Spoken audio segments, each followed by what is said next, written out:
Hello dear student, आज के इस वीडियो में हम सॉल्व करने वाले हैं आरपीएससी स्कूल लेक्चर 2022 का केमिस्ट्री का पेपर। तो चलिए स्टार्ट करते हैं। फर्स्ट क्वेश्चन है, अधोलिखित में से किस विटामिन की कमी से अरक्तता यानी कि एनीमिया का रोग हो जाता है। सो एनीमिया जो है वो B12 विटामिन B12 की कमी से होता है। First option is the correct answer. Second question देखो, 30 डिग्री सेंटीग्रेड पर एक शुद्ध कार्बनिक विलायक M80 यानी कि जिसका मोलिकुलर जो वेट है वो 80 दे रखा है, उसका वाष्प दाब यानी कि उसका एटमॉस्फेरिक प्रेशर दे दिया अपन को 0.850 यानी कि ये दे रखा है अपन को P naught is equal to 0.850 atmospheric pressure. एक अवाष्पशील विद्युत अन अपघट्य का 0.5 ग्राम जब 40 ग्राम इस कार्बनिक द्रव में मिलाया जाता है तो उसका वाष्प दाब इतना, यानी कि हमने एक सॉल्यूशन मिला दिया जिसका वाष्प दाब आया है 845। ठीक है, वाष्प दाब अवनमन होता है, आपको पता है। जब हम इसमें कुछ भी डिजोल्व करेंगे सॉल्यूशन बनाने के लिए तो वाष्प दाब क्या हो जाएगा, कम हो जाएगा। अब ये पूछा है कि अवाष्पशील विद्युत अपघट्य का मोलर मास ज्ञात करो। तो आप देखिए राउल्ट का नियम पढ़ते हैं, क्या पढ़ते हैं कि लोवरिंग इन वेपर प्रेशर का फॉर्मूला पढ़ते हैं। ठीक है, तो लोवरिंग इन वेपर प्रेशर कैसे निकालोगे, प्रेशर कम हो गया इसलिए हम शुद्ध में से हम सॉल्यूशन का प्रेशर कम करेंगे। ठीक है, और हम रिलेटिव वेपर प्रेशर निकालते हैं यानी कि अपेक्षिक वाष्प दाब अवनमन। ठीक है, जिसका फॉर्मूला होता है P note minus PS upon P note, और ये इक्वल होता है XA के। XA यहाँ पर क्या है, जो हमने विद्युत अनअपघट्य मिलाया है यानी कि जो नॉन वोलेटाइल सोल्यूट मिलाया है उसका मोल फ्रैक्शन। क्लियर है। अब देखिए, जब एक्स की आप वैल्यू लिखें तो क्या लिखेंगे, Na upon Na plus NB।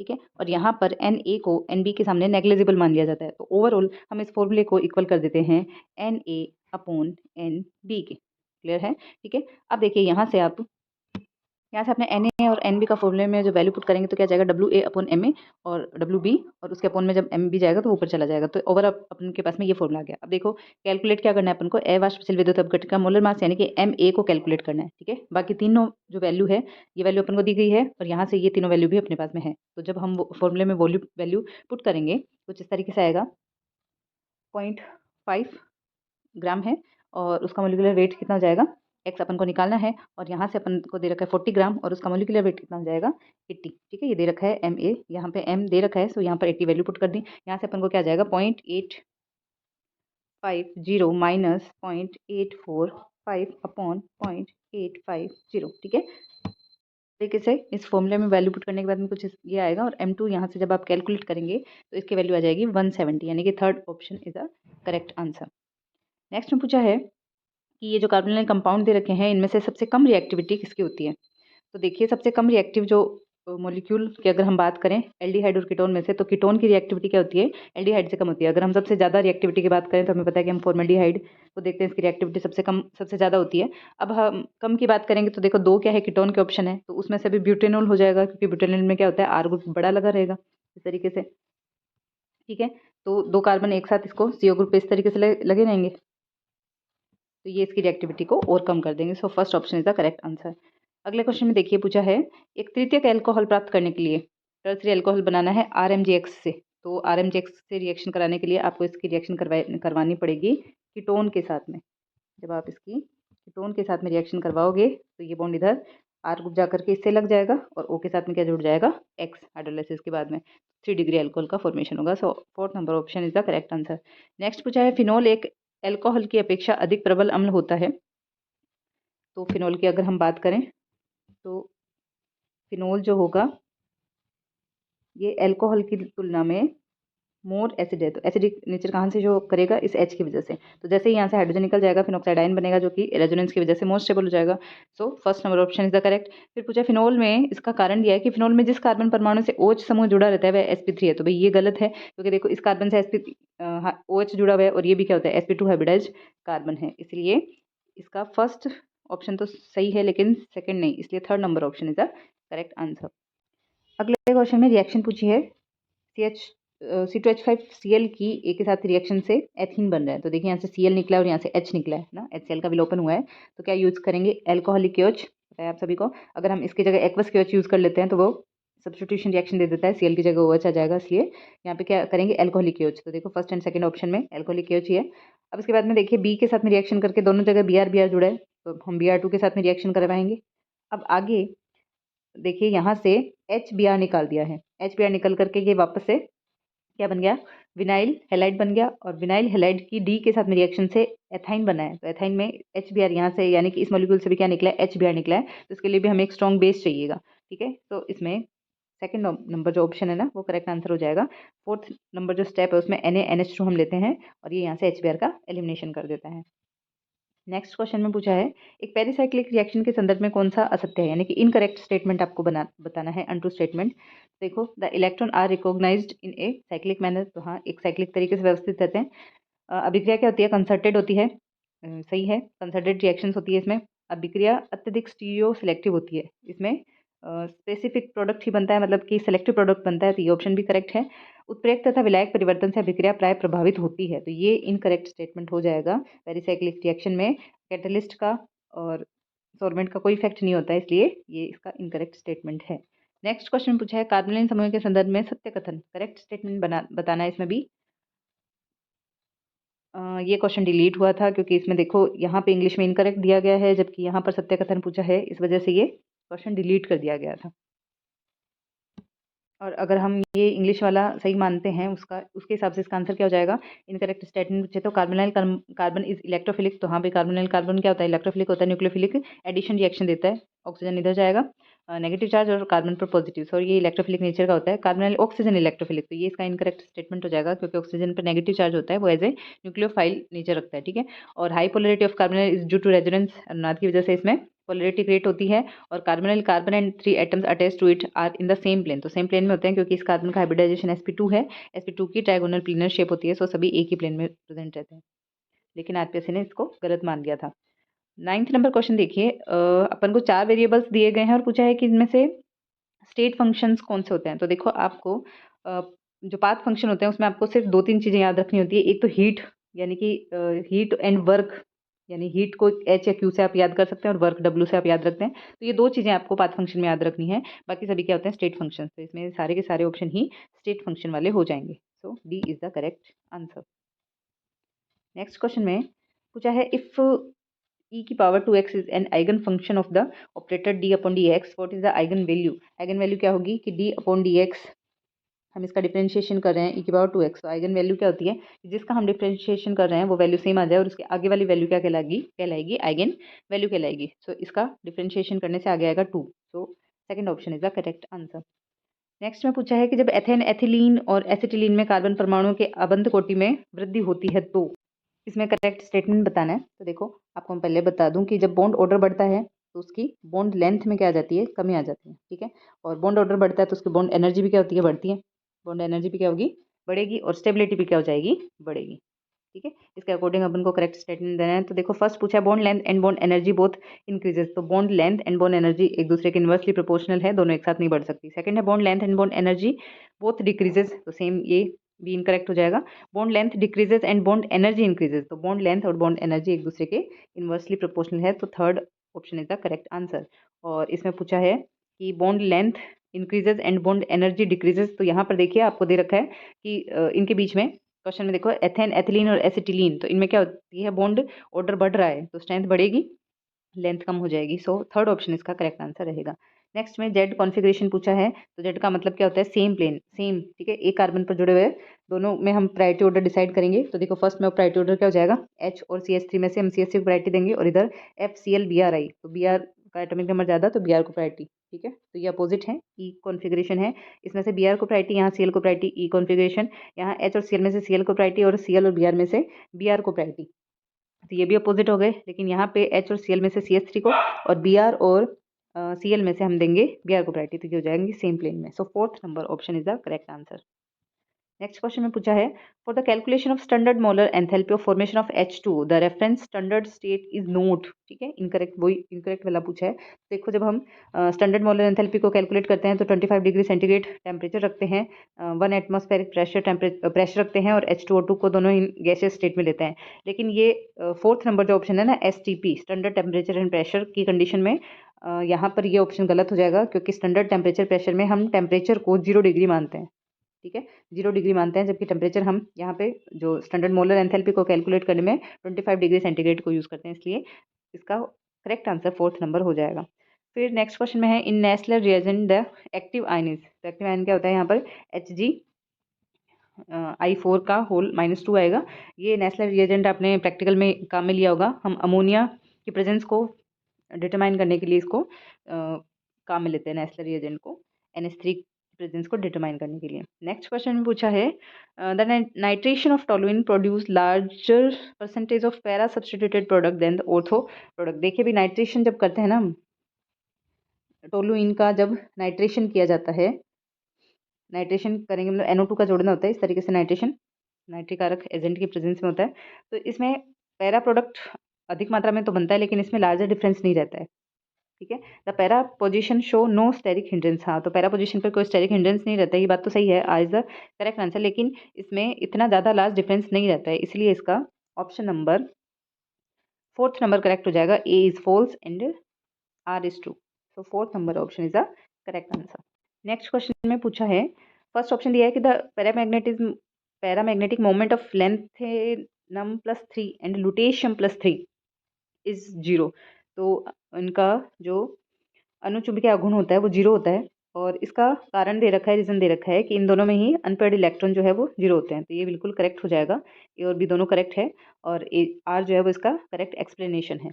तो लेंथेनम जो, अगर हम इनका इलेक्ट्रॉन कॉन्फ़िगरेशन देखें ना, तो लेंथेनम तो शुरू में ही आ जाता है, ठीक है। तो +3 ऑक्सीडेशन स्टेट में इसका इलेक्ट्रॉन कॉन्फ़िगरेशन 4f0 रहेगा, और लुटेशियम +3 का 4f14 रहेगा, ठीक है। D में 0 और S में 0 हो जाते हैं इसमें, इस तरीके से, इसलिए इसमें अनपेयर्ड इलेक्ट्रॉन नहीं पाए जाते हैं, और ये करेक्ट हो जाएगा। So option number first is the correct answer. Both A and R are true and R is the correct explanation of A। Next question, ये 17 नंबर साइकोलॉजी का क्वेश्चन है, इसमें बीच बीच में डाले गए हैं क्वेश्चन साइकोलॉजी के।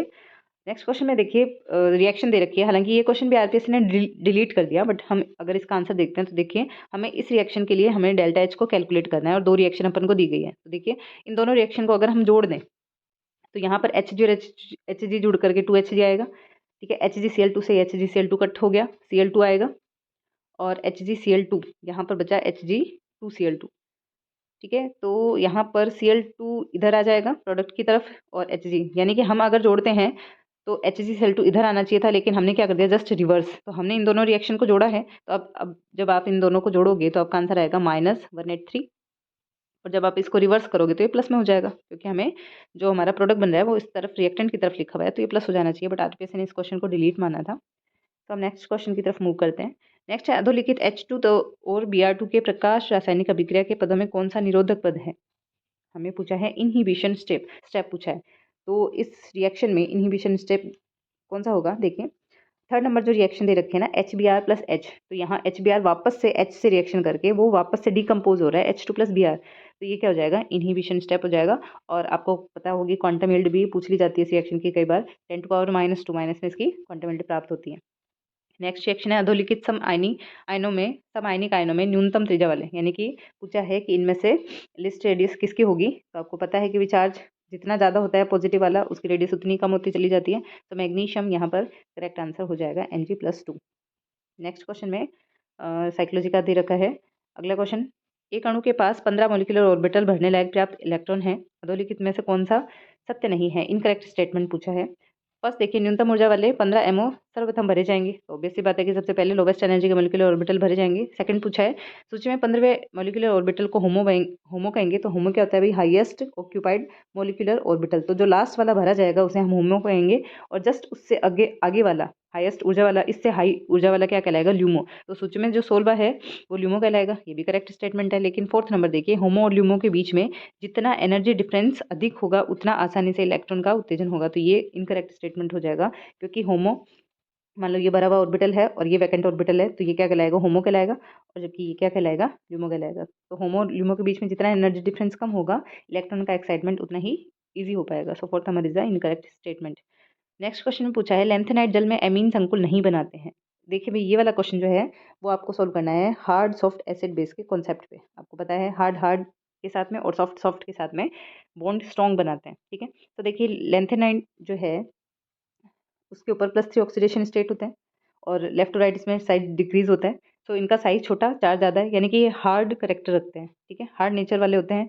और इसी तरीके से अगर हम एमीन एंड वाटर की बात करें तो नाइट्रोजन और ऑक्सीजन में से जो ऑक्सीजन होता है ना उसका नेचर हार्ड होता है। तो लैंथेनाइड्स जो होते हैं वो वाटर के साथ में स्टेबल कॉम्प्लेक्स बना लेते हैं। तो कॉम्प्लेक्स जो वाटर के साथ बन गए वो एमीन के साथ कॉम्प्लेक्स नहीं बनाएंगे। So A is the correct. अब ये पूछा है water is weaker ligand than amine, तो ये यहाँ पर हम हार्ड सॉफ्ट एसिड बेस के कॉन्सेप्ट पे ये आंसर दे रहे हैं कि water is weaker ligand than amine. So यहाँ पर इसके हिसाब से एमीन क्या हो जाएगा, वीक हो जाएगा वाटर के बजाय। सो ये क्या हो गया, इनकरेक्ट स्टेटमेंट। सो यहाँ इसका आंसर थर्ड नंबर ऑप्शन हो जाएगा, ठीक है। अगर हम इलेक्ट्रोस्टैटिक जो इलेक्ट्रोकेमिकल सीरीज देखते हैं उसमें क्या होता है, अभी वाटर को हम वीक लिगेंड मानते हैं, ठीक है। अमोनिया क्या होती है, स्ट्रॉन्ग लिगेंड, और वाटर क्या होता है, एक वीक लिगेंड होता है। लेकिन यहाँ पर आंसर आपको हार्ड सॉफ्ट एसिड बेस के बेसिस पे देना है। अगले क्वेश्चन में देखिए दिया है 2 किलोग्राम जल में हमें 36 ग्राम ग्लूकोज मिलाना है और इस विलयन का पूछ लिया क्वथनांक क्या होगा। तो विलयन का क्वथनांक पूछ लिया, यानी कि हमसे पूछा है टीएस क्या होगा, ठीक है। और दिया गया है केबी का मान, तो हमें टीएस की वैल्यू ज्ञात करनी है। और आपको पता है कि delta T S is equal to क्या होता है, delta T S minus delta T naught. ये है क्या, ये है क्वथनांक उन्नयन। तो क्वथनांक उन्नयन कैसे होगा कि सॉल्यूशन के क्वथनांक में से हमें प्योर का क्वथनांक माइनस करना होगा। तो हमें इस तरीके से इस फॉर्मूले से हम टी एस वैल्यू निकाल सकते हैं। लेकिन इसके लिए हमें क्या चाहिए, डेल्टा टी एस चाहिए। और हमें पता है कि डेल्टा टी एस क्या होता है, मोलैलिटी इंटू के बी का मान हमें दिया गया है और मोलैलिटी के लिए भी जो रिक्वायर्ड वैल्यू है वो हमें इसमें प्रेजेंट है। तो चलिए कैलकुलेट करते हैं हम इसे। तो सबसे पहले मोलैलिटी निकालने के लिए हम क्या करेंगे, क्या फॉर्मूला होता है अभी, तो number of moles of solute upon द्रव्यमान लिखते हैं हम किसका, विलायक का, ठीक है। सो हम कैसे निकालें, तो मोलैलिटी को कैलकुलेट करने के लिए वैल्यू पुट करेंगे। क्या होता है मोलैलिटी का फॉर्मूला, मोल्स ऑफ सॉल्यूट। तो सॉल्यूट के लिए हमें मोल्स के लिए दिया गया है उसका द्रव्यमान, और हम इसका मोलिकुलर वेट, यानी कि ग्लूकोज का मोलिकुलर वेट होता है 180। जब आप कैलकुलेट करेंगे क्या आएगा 180, और यहाँ पे आप लिखेंगे विलायक का द्रव्यमान। तो विलायक का द्रव्यमान यहाँ पे कितना दे रखा है, 2 किलोग्राम। तो 2 किलोग्राम है इसलिए मैं इंटू 1000 नहीं करूँगी। अब हम जब इसको कट करेंगे तो ये आ जाएगा 2, और ये ओवरऑल आएगा 1/10, ठीक है। इसकी वैल्यू कितनी आ जाएगी, 1/10 वैल्यू आ जाएगी, ठीक है। अब हम चलिए इसको फॉर्मूला में पुट करते हैं। So delta T B is equal to 1/10, और एम की वैल्यू, के बी की वैल्यू अपन को दे रखी है 0.52, तो यह जाएगा 0.052। अब हमारे पास में टी बी की वैल्यू आ गई है, तो हम यहाँ पे टी एस की वैल्यू निकाल सकते हैं। तो डायरेक्ट फॉर्मूले में पुट करेंगे, क्या हो जाएगा 0.052 इज इक्वल टू, हमें ये टी एस निकालना है। और ये टी नोट जीरो का क्या मतलब होता है कि कितने डिग्री सेंटीग्रेड पर विलायक उबलेगा। तो विलायक क्या है, जल, तो वो 100 डिग्री सेंटीग्रेड पे उबलता है। तो यहाँ से टी एस की वैल्यू आ जाएगी 100 प्लस 0.052, ठीक है। सो ये आ जाएगा ऑप्शन नंबर 4 यहाँ पर आपका करेक्ट आंसर हो जाएगा। नेक्स्ट क्वेश्चन में the transition element ion having the configuration given below shows Jahn Teller effect. तो यहाँ पे देखिए फिर से यहाँ पर इंग्लिश मीडियम में शोज दे रखा है, जबकि यहाँ पर नहीं दिखा था। तो हिंदी इंग्लिश में गड़बड़ है, लेकिन ऐसा जब भी हो तो आपको इंग्लिश मीडियम वाले को ही करेक्ट मानता है। हालांकि आरपीएस ने इस क्वेश्चन को डिलीट मार दिया था। तो चलिए करेक्ट करते हैं कि चेक करते हैं किसमें जॉन टेलर डिस्टॉर्शन नहीं होगा। सो किसमें होता है भाई, जिसमें अनसिमेट्रिकल इलेक्ट्रॉनिक कॉन्फ़िगरेशन होता है उसमें जॉन टेलर इफेक्ट पाया जाता है। D0 में नहीं होगा। D8 की अगर हम बात करें, ऑक्टाहेड्रल ज्योमेट्री 1 2 3 4 5 6 7 एंड 8, अगर आप स्ट्रॉन्ग की बात करो, वीक की बात करो, दोनों में ही इलेक्ट्रॉनिक कॉन्फ़िगरेशन यही होने वाला है। तो सिमेट्रिकल इलेक्ट्रॉनिक कॉन्फ़िगरेशन इसमें भी नहीं होगा। D10 तो ओवरऑल सारे फिल हो जाएंगे, तो वैसे ही नहीं होगा। सो बचा D9, तो D9 में जॉन टेलर इफेक्ट पाया जाता है। नेक्स्ट क्वेश्चन में पूछा है इलेक्ट्रोसाइक्लिक अभिक्रिया के लिए कौन सा असत्य कथन है, इनकरेक्ट स्टेटमेंट पूछा है। तो देखिए इलेक्ट्रोसाइक्लिक रिएक्शन क्या होती है, इस तरीके से ये एक ओपन चेन स्ट्रक्चर है, और ये थर्मल या फोटोकेमिकल जो भी होता है, और इसमें और यहाँ रिएक्शन के थ्रू एक साइक्लिक स्ट्रक्चर का फॉर्मेशन हो जाता है। ये जो रिएक्शन होती है वो रिवर्सिबल रिएक्शन होती है। तो यहाँ से अगर आप इसको रिवर्स करोगे तो ये पाई बॉन्ड वापस से, ये सिग्मा बॉन्ड वापस से पाई बॉन्ड में कन्वर्ट हो जाएगा। तो चलिए अब चेक करते हैं option. So it is an intermolecular reaction, तो फर्स्ट नंबर ऑप्शन इसका इनकरेक्ट हो जाएगा। मैंने आपको अभी बताया कि इंट्रामोलिकुलर रिएक्शन होती है। बाकी भी ऑप्शन चेक कर लेते हैं। Reactant convert into cyclic product, तो हाँ जी साइक्लिक प्रोडक्ट बना था। रिवर्सिबल रिएक्शन ये भी सही है, और सिग्मा बॉन्ड जो है वो इसमें ब्रेक होकर के एक पाई सिस्टम बना लेता है। तो इसके बाद ये तीनों स्टेटमेंट करेक्ट हो जाएंगे। नेक्स्ट ऑप्शन में क्वेश्चन पूछा है what is not anti histamine drug.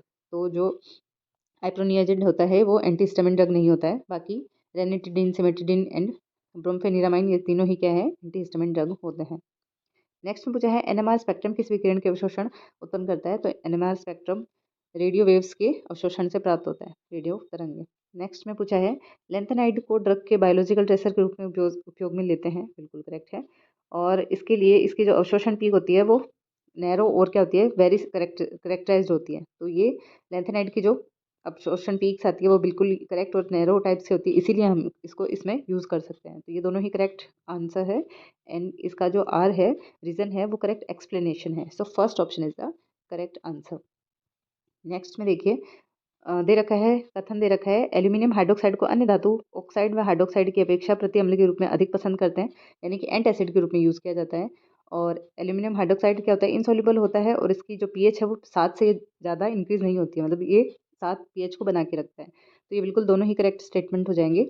इस पीएच को ये कॉन्स्टेंट रखता है, इसी वजह से इसको एंटासिड के फॉर्म में यूज़ किया जाता है। सो इसका ऑप्शन नंबर ए करेक्ट हो जाएगा। दोनों ट्रू है और आर इसकी करेक्ट एक्सप्लेनेशन है।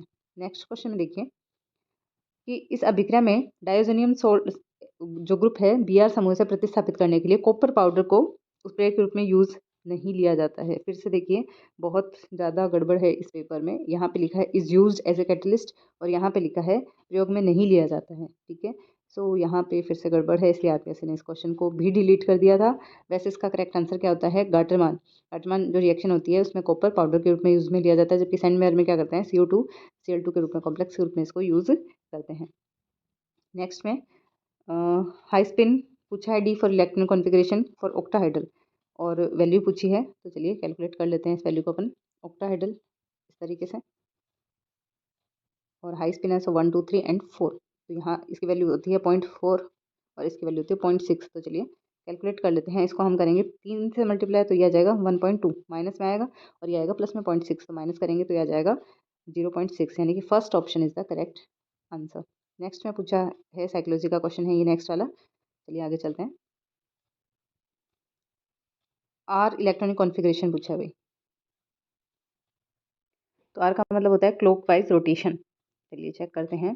यहाँ पे फर्स्ट प्रायोरिटी देंगे Cl को, सेकंड प्रायोरिटी बड़े वाले ग्रुप को, थर्ड छोटे एल्किल ग्रुप को और फोर्थ नंबर हाइड्रोजन को जाएंगे। तो ये रोटेशन हो जाएगा इस तरीके से एंटी क्लॉकवाइज। और आर जो है फोर्थ नंबर जो प्रायोरिटी वाला ग्रुप है वो सीधी लाइन पर है, खड़ी लाइन पर है, इसलिए आंसर रिवर्स नहीं होगा। सेकंड में देखिए फर्स्ट प्रायोरिटी हम किसको देंगे, OH को, सेकंड इसको, थर्ड इसको एंड फोर्थ इसको। तो अगर ये जो है क्लॉकवाइज रोटेशन है लेकिन फोर्थ नंबर प्रायोरिटी की वजह से ये हो जाएगा आंसर रिवर्स, तो इसका भी क्या आ जाएगा S, तो ये भी नहीं होगा भाई। थर्ड नंबर ऑप्शन हम चेक करते हैं। फर्स्ट प्रायोरिटी हम देंगे OH ग्रुप को, सेकंड हम देंगे एसिड ग्रुप को, थर्ड इसको एंड फोर्थ इसको। तो ये हो जाएगा फर्स्ट फोर्थ की तरफ से आपको रोटेट करना है, हमेशा रोटेशन हो जाएगा S। ठीक है, लेकिन R क्या है यहाँ पर देखो हॉरिजॉन्टल लाइन पर है, इसलिए आंसर क्या होगा रिवर्स, तो S से हो जाएगा R। एक सेकेंड, सॉरी ये इसका इस तरीके से क्लॉकवाइज रोटेशन है, आर होगा और फिर रिवर्स होकर के आंसर ऐसा जाएगा। सो ऑप्शन थर्ड भी करेक्ट आंसर नहीं होगा। फोर्थ चेक करते हैं। ये OH फर्स्ट, ये सेकंड, ये थर्ड एंड ये फोर्थ, और ये रोटेशन फर्स्ट सेकंड से थर्ड, यानी कि ये S रोटेशन है। आंसर रिवर्स करेंगे तो S से क्या जाएगा R। तो ऑप्शन नंबर फोर्थ इसका करेक्ट आंसर होगा। नेक्स्ट में साइकोलॉजी का क्वेश्चन है, अगले में चलते हैं। For the reaction N2+3S2 is equal to 2NH3 और हमें यहाँ पर NH3 की डिसोसिएशन रेट दे रखी है और पूछा है H2 के बनने की रेट। तो चलिए वैल्यू पुट करते हैं अपन। तो NH3 की जब डिसोसिएशन रेट आपको दे रखी है तो यहाँ पर NH3 के आगे देखो 2 दे रखा है और H3 के आगे 3 दे रखा है। तो वैल्यू कैसे पुट करेंगे, 1/2 और NH3 की दे रखी है इंटू 2 इंटू 10⁻⁻4 और H2 की कंसनट्रेशन के आगे 3 दे रखा है, तो ये 1/3 हो जाएगा। और ये हम कैलकुलेट करना है इसलिए हमने इसको मान लिया x। तो ये यहाँ पर जाकर के 3 यहाँ अपॉन में है, यहाँ पे जाकर मल्टीप्लिकेशन में आ जाएगा। तो 2 से 2 कट, बचा क्या 3 इंटू 10⁻⁴। तो option number second is the correct answer. Next पूछा है number of electrons that can be accommodated in all the orbital with n+l is equal to 4। देखिए भाई n+l इज इक्वल टू 4 कब कब आ सकता है, जब हम n की वैल्यू को 4 रख लें, s की वैल्यू को सॉरी l की वैल्यू को हम 0 रख दें। ठीक है, तो ये 4 आएगा और ये किसके लिए कंडीशन बनती है अभी, 4s के लिए बनती है ना, 4s के लिए बनती है। एक कंडीशन में और 4 आ सकता है कि हम इसको क्या मान ले 3 मान ले और l की वैल्यू को हम मान ले 1, तो ये भी क्या आ सकता है 4 आ सकता है। और ये किसके लिए आएगा, l की का मान 1 है तो ये p के लिए आएगा। इसके अलावा कोई कंडीशन नहीं बन सकती, क्योंकि अगर हम यहाँ पे 2 रखेंगे तो l का मान कितना आएगा 2 रखना पड़ेगा। ठीक है, तो ये किसको रिप्रेजेंट करेगा 2d को, तो 2d ऑर्बिटल कोई होता नहीं है, इसलिए 2 ही ऑर्बिटल की पॉसिबिलिटी हो सकती है। तो s में कितने मैक्सिमम इलेक्ट्रॉन 2, p में कितने 6, ठीक है, तो 2 और 2 और 6 मिलकर के 8 बने, तो ऑप्शन जो 8 है यानी कि सेकंड नंबर जो ऑप्शन है वो इसका करेक्ट आंसर हो जाएगा। अगले में पूछा है रेडिकल मोस्ट स्टेबल रेडिकल कौन सा होगा? तो 3 डिग्री, 2 डिग्री, 1 डिग्री ये रहता है, लेकिन इसके साथ में अगर एलाइलिक विनाइलिक वगैरह है तो वो हम चेक कर लेते हैं। तो allylic second number option is the correct answer. अगले क्वेश्चन में देखिए, पूछा है C6H6 यानी कि बेंजीन में एक्स समूह के प्रतिस्थापन के संबंध में एक कोई भी असत्य कथन बताना है। तो देखो यहाँ पर ये रिएक्शन कुछ इस तरीके से दे रखी है कि बेंजीन का हमें एक्स के साथ में यानी कि जो भी है सब्स्टिट्यूशन रिएक्शन करा करके हमें यहाँ पर हेलो बेंजीन का फॉर्मेशन करवाना है। ठीक है, तो यहाँ पर इनकरेक्ट स्टेटमेंट पूछा है। तो पहले आप फोर्थ नंबर ऑप्शन को देखिए, यहाँ पूछा है एन अनएरोमेटिक जो उत्पाद होगा वो C6H6 के समान स्थिर होगा, यानी कि उसके समान स्टेबल है। तो हम पहले इन दोनों की स्ट्रक्चर को चेक कर लेते हैं। C6H5X की स्ट्रक्चर कैसे बनेगी? भी बेंजीन की स्ट्रक्चर होती है C6H6, एक हाइड्रोजन को हटा करके हेलोजन लगा दिया। लेकिन देखो C6H62 यानी कि हमने यहाँ पर हाइड्रोजन हटाया नहीं है, X2 जुड़ा है। दैट मीन्स कि एक पाई बॉन्ड की जगह यहाँ पर क्या जुड़ गया? हाइड्रोजन हाइड्रोजन, और यहाँ पर X और X है। दैट मीन्स कि ये अनएरोमेटिक स्ट्रक्चर बन गई। ठीक है, सो आपको पता है एरोमेटिक स्ट्रक्चर की स्टेबिलिटी क्या होती है? ज़्यादा होती है अनएरोमेटिक से। ये इनकरेक्ट स्टेटमेंट फोर्थ नंबर हो जाएगा। बाकी सभी करेक्ट स्टेटमेंट है कि delta G for the reaction is close to zero, zero के आसपास होती है। सेकंड ऑप्शन है the addition reaction is highly endergonic, यानी कि ये उष्मा शोष्य अभिक्रिया होती है, तो ये भी करेक्ट है। और जो एक्टिवेशन एनर्जी होती है वो इस C6H6H2 बनाने के लिए हायर होती है, इसकी बजाय आपको पता है ये अनस्टेबल है, तो इसके लिए एक्टिवेशन एनर्जी क्या होगी? ज़्यादा। तो ये तीनों ही करेक्ट स्टेटमेंट है, फोर्थ इसका इनकरेक्ट स्टेटमेंट हो जाएगा। नेक्स्ट क्वेश्चन में अपन को पूछा है कि डेल्टा एच और डेल्टा एस के साइन पूछे हैं कि कौन से हम साइन करें कि ये जो रिएक्शन है वो सभी कंडीशन पर क्या हो जाए, सभी तापों पर क्या हो जाए? स्पॉन्टेनियस हो जाए। तो स्पॉन्टेनिटी की जब भी बात आती है हमें क्या होता है कि डेल्टा जी हम क्या मानते हैं? नेगेटिव मानते हैं। मतलब गिब्स ऊर्जा परिवर्तन क्या आना चाहिए? ऋणात्मक आना चाहिए। तो इसका फॉर्मूला क्या होता है? Delta H minus T delta S. ठीक है, ये फॉर्मूला आप यूज़ करते हैं। तो इसको परमानेंटली नेगेटिव लाने के लिए आपको क्या करना है कि इन दोनों में नेगेटिव हो जाए, यानी कि डेल्टा एच को हम क्या ले लें? नेगेटिव ले लें, और डेल्टा जो एच एस है उसको अगर हम पॉजिटिव में ले लें तो प्लस माइनस क्या हो जाएगा? माइनस, और ये दोनों जुड़ करके क्या बना लेंगे? माइनस। यानी कि डेल्टा एच और डेल्टा एस अगर दोनों नेगेटिव में आ जाए तो डेल्टा जी हमेशा नेगेटिव आएगी। सो ये ओल्ड टेम्परेचर स्पॉन्टेनियस ही हो जाएगी। So option third number option is the correct answer. अगले क्वेश्चन में पूछा है इनकरेक्ट स्टेटमेंट ही पूछा है नाइट्रेशन ऑफ बेंजीन के बारे में। तो NO2 as a electrophile work करता है, सही है। H2SO4 act as an acid and HNO3 act as base. तो ये ऑप्शन बहुत बार एग्जाम में पूछ लिया जाता है, इसको अलग अलग वे से पूछते हैं। और H2SO4 इसके सामने एसिड की तरह बिहेव करेगा और ये बेस की तरह वर्क करता है, तो ये करेक्ट स्टेटमेंट है। थर्ड दिया है nitration is an electrophilic substitution reaction. तो बेंजीन या एरोमेटिक कंपाउंड क्या करते हैं? करेक्टरिस्टिक रिएक्शन यही देते हैं। फोर्थ नंबर ऑप्शन है nitro group has plus I effect in directing substituent. तो ये गलत ऑप्शन हो जाएगा। NO2 का माइनस आई इफेक्ट होता है, ये आने वाले इलेक्ट्रोफाइल को मेटा पोजिशन पर जोड़ता है, इसलिए ये मेटा डायरेक्टिंग है। नेक्स्ट क्वेश्चन साइकोलॉजी का है। अगला देखते हैं, intramolecular hydrogen bond is present in. Intramolecular hydrogen bond किसमें होता है? और ऑर्थोनाइट्रोफिनोल में, इस तरीके से।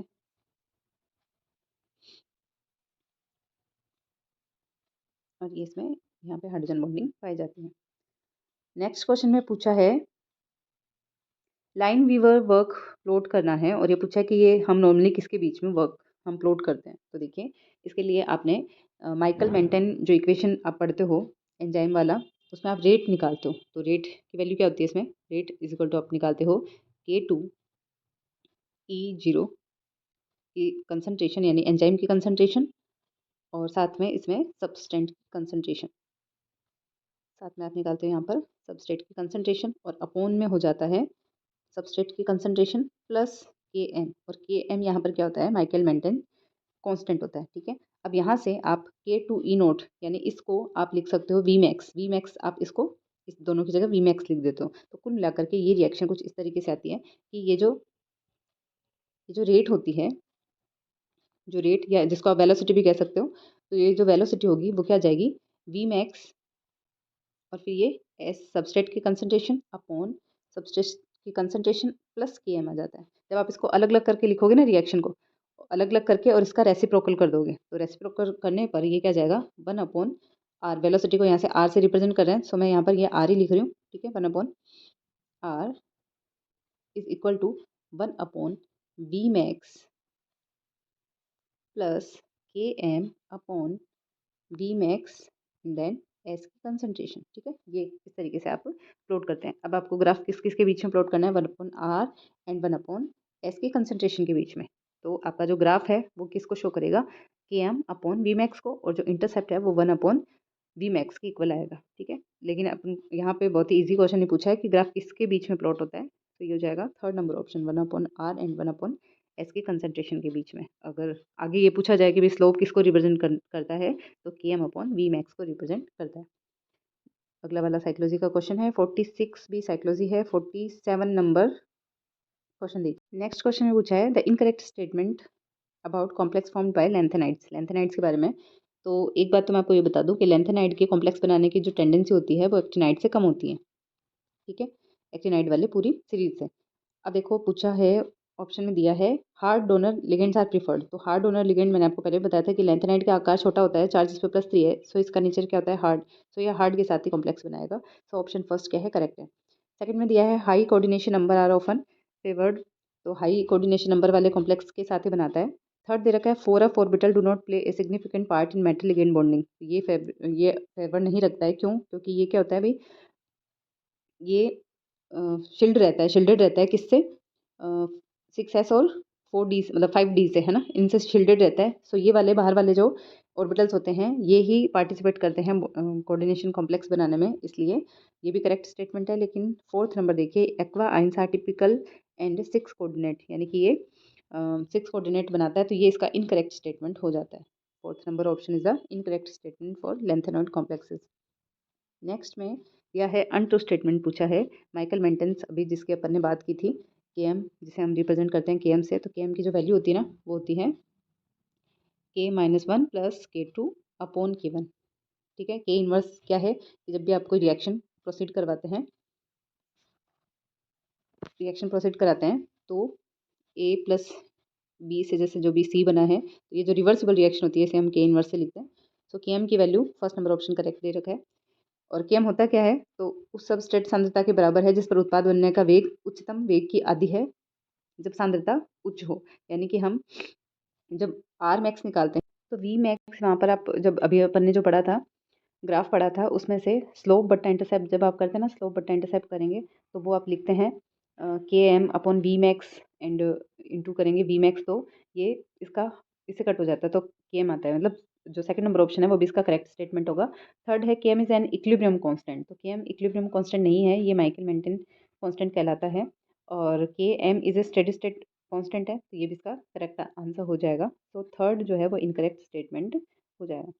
नेक्स्ट क्वेश्चन में पीएच पूछी है, हमने दो सॉल्यूशन को मिक्स किया है। दो सॉल्यूशन कौन कौन से हैं भाई, एक तो है 0.4n HCl का सॉल्यूशन जो कि हमने लिया है 50 ml। ठीक है, तो हम इसका मिलीमोल में वैल्यू निकाल लेंगे 50 ml, और साथ में हमने इसमें मिला दिया है 0.2 नॉर्मलिटी का 50 ml NaOH। ठीक है, तो इसका जब हम मिलीमोल निकालेंगे तो ये आ जाएगा 20 मिलीमोल और ये आ जाएंगे 10 मिलीमोल। ठीक है, सो ये NaCl और HCl में से HCl ज़्यादा है, 20 मिलीमोल है, सो ये बच जाएगा 10 मिलीमोल ऑफ HCl, यानी कि इन दोनों को मिलाने से हमारे सॉल्यूशन में 10 मिलीमोल HCl का बच गया। ठीक है, अब हम यहाँ से इसकी कंसनट्रेशन निकालेंगे। सो कंसनट्रेशन निकालने के लिए हम क्या करेंगे, ये जो 10 मिलीमोल HCl का बचा है कंसनट्रेशन का सॉल्यूशन, और भी टोटल वॉल्यूम कितना 50 एंड 50, ये कितना हो गया 100। ठीक है, तो ये आप कट करके लिख देंगे 1/10, या फिर आप इसको लिख सकते हो 0.1 मिलीमोल, 0.1 मोल आ गए।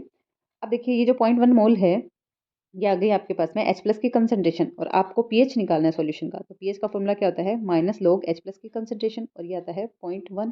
ठीक है, तो 0.1 को आप कैसे लिख सकते हैं, 10⁻⁻1 भी लिख सकते हैं। तो ये आ गया आपके पास में माइनस लॉग 10⁻⁻1। तो ये -1 आगे आएगा, तो ये हो जाएगा +1, प्लस का 1, और लॉग 10 की वैल्यू हो जाती है 1। तो ये टोटल आपके पास में वैल्यू आ गई 1।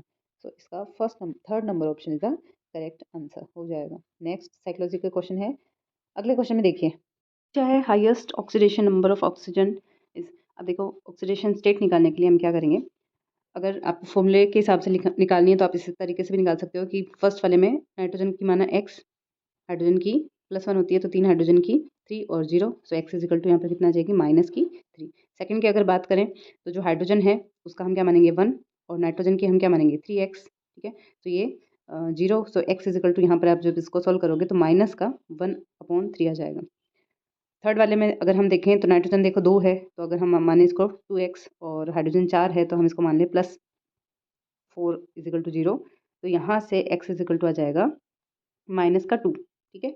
एंड फोर्थ वाले में भी इसी हिसाब से आप सोल्व करेंगे अगर, तो नाइट्रोजन का आप x मानेंगे और H2 का आप +2 मान सकते हैं, और OH का अगर एक साथ कंबाइंड मानते हैं तो आप -1 मान सकते हैं, ठीक है। और अगर आप अलग से ऑक्सीजन का -2 और हाइड्रोजन का +1 ले सकते हैं, सो यहाँ पर आ जाएगा और ये आ जाएगा -1। तो देखिए इन चारों में इनकी संयोजकता कुछ इस तरीके से है, -3 -1/3 -2 एंड -1। तो अगर इसमें सबसे हाईएस्ट ऑक्सीडेशन स्टेट की बात करें तो सेकंड वाले की ऑक्सीडेशन स्टेट सबसे हाईएस्ट है। वो आपको पता होगा कि प्लस में जितनी वैल्यू ज़्यादा होगी वो हाईएस्ट होगी, माइनस में जितनी बड़ी होगी वो उतनी ही कम हो जाएगी। तो उस हिसाब से सेकंड नंबर ऑप्शन इसका करेक्ट आंसर हो जाएगा HN3।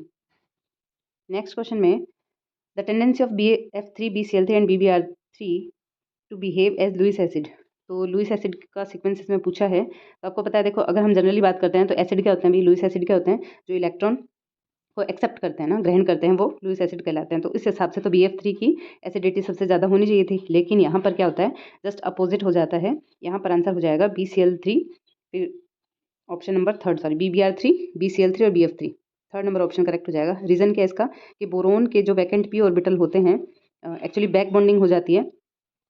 अब नॉर्मली आप फ्लोरीन को इस तरीके से कंसिडर करेंगे, फ्लोरीन के साथ में यहाँ पर ये सिग्मा बॉन्ड बन रहा है।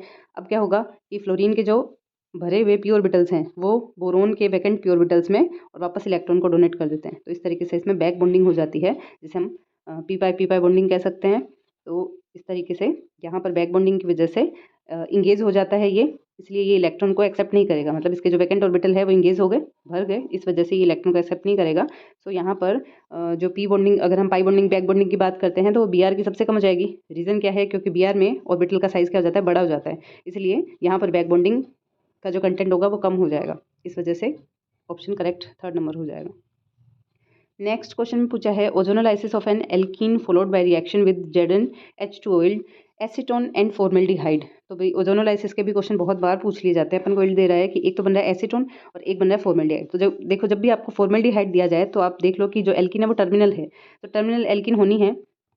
अब हम चेक कर लेते हैं सारे आंसर। तो देखो इसमें जो 2 ब्यूटीन है वो टर्मिनल नहीं होगी, 2 पेंटीन में टर्मिनल नहीं होगी, तो दो ऑप्शन वैसे कट हो गए।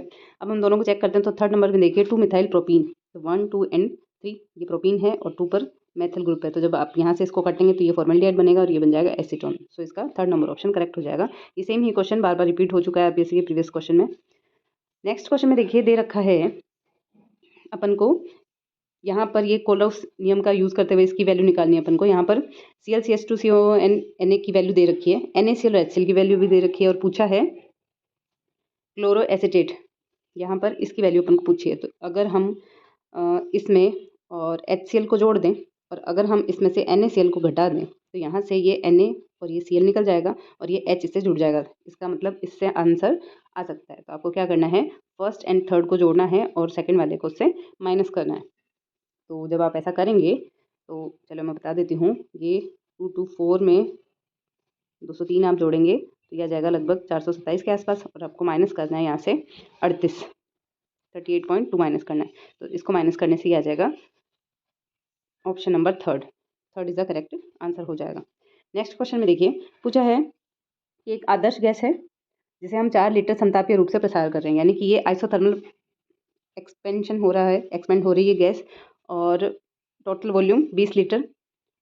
तो हम तब तक इसको एक्सपेंड कर रहे हैं जब तक आयतन जो है वो 20 लीटर नहीं हो जाता। लेकिन देखिए आप यहाँ पर एक वर्ड देखिए, वैक्यूम, ठीक है, वैक्यूम। तो जब भी निर्वात की आप बात करेंगे तो वहाँ पर प्रेशर 0 हो जाता है, तो वर्क भी कितना हो जाएगा, 0 हो जाएगा। तो यहाँ पर इसका आंसर क्या आ जाएगा, 0। ये सेम क्वेश्चन फर्स्ट ग्रेड में रिपीट हो चुका है। नेक्स्ट क्वेश्चन में, standard molar enthalpy of formation at 298 kelvin is not 0 of which of the following. तो किसकी शून्य नहीं है पूछा है, ठीक है। संभवन मानक मोलर एंथैल्पी।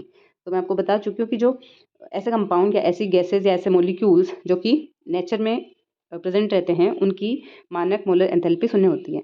तो इसमें से ये क्वेश्चन भी इस तरीके से क्वेश्चन बहुत बार रिपीट होता है, जिसमें कई बार कार्बन के एग्जाम्पल पूछ लिए जाते हैं। तो कार्बन में आपको बता दिया था कि ग्रेफाइट में कार्बन की मानक मोलर एंथैल्पी 0 होती है। अगर हम यहाँ पर ऑक्सीजन को देखें तो ऑक्सीजन भी क्या है, नेचुरल अक्रिंग गैस है, तो इसकी भी क्या होगी, 0 आएगी। N2 गैस है, इसकी भी 0 आएगी। अब रहा ये दोनों ऑप्शन, ठीक है। तो इसमें आपको याद करना है इस तरीके से कि FCl BrI ये सीक्वेंस होता है ना। तो इसमें से Cl आपको गैस के फॉर्म में ब्रोमीन आपको लिक्विड के फॉर्म में और आयोडीन को आपको सॉलिड के फॉर्म में याद रखना है, ठीक है। तो अब आप चेक कर लीजिए, Cl गैस के फॉर्म में, ये भी करेक्ट है, दैट मीन्स कि इसकी मानक एंथैल्पी भी 0 आएगी। लेकिन Br2 क्या है, गैस के फॉर्म में, लेकिन जबकि ये लिक्विड के फॉर्म में इसकी मानक संभवन एंथैल्पी 0 होती है, तो इसका करेक्ट आंसर हो जाएगा Br2 गैस, यानी Br2 गैस की मानक एंथैल्पी 0 नहीं है। नेक्स्ट क्वेश्चन में पूछा है विच of the following polymer is not found in plants and animals. तो ब्यूना एस है, कृत्रिम नहीं है, ये संश्लेषित होता है। बाकी सारे तीनों क्या है, कृत्रिम है, नेचुरली अकरिंग होते हैं। ब्यूना एस क्या होता है, 1,3-ब्यूटाडाइन की स्टाइरिन के साथ में रिएक्शन होती है सोडियम के प्रेजेंस में, कृत्रिम रबर कहलाता है ये। नेक्स्ट क्वेश्चन पूछा है कि वायुमंडल में ऊंचाई वाले क्षेत्र में अधिकतम ओजोन पाया जाता है। तो अधिकतम ओजोन 20 से लेकर के 30 किलोमीटर समतापीय मंडल में पाया जाता है, ठीक है। लगभग 25 से 26 किलोमीटर पर इसकी जो मोटाई होती है वो अधिकतम होती है। सो 20 से 30 के बीच में सेकंड ऑप्शन करेक्ट हो जाएगा। नेक्स्ट पूछा है कि एक ठोस की परम ताप पर एंट्रोपी शून्य पाई जाती है, ठीक है। थर्ड लॉ बताता ही हमें, और परम ताप पर ठोस की समग्र अवस्थाओं की संख्या 1 है। तो ये अभिकथन दे रखा है, कारण दे रखा है, तो ये दोनों ही ऑप्शन करेक्ट हो जाएंगे, और आर जो है वो इसका करेक्ट एक्सप्लेनेशन है। So option first is the correct answer, ठीक है। थर्ड लॉ के अकॉर्डिंग, थर्मोडायनेमिक्स के थर्ड लॉ के अकॉर्डिंग हो जाएगा ये। नेक्स्ट क्वेश्चन में पूछा है कि ब्रोमीन का ब्रोमिनेशन करवाने पर उत्प्रेरक FeBr3 को बाहर न मिलाकर अभिक्रिया मिश्रण में Br2 तथा आयरन की छलन के रूप में मिलाकर उत्पन्न किया जाता है। इसका कारण क्या है कि FeBr3 नमी के साथ तीव्रता से क्रिया करके अभिक्रियाशील हो जाता है। तो ये भी बिल्कुल करेक्ट आंसर हो जाएगा।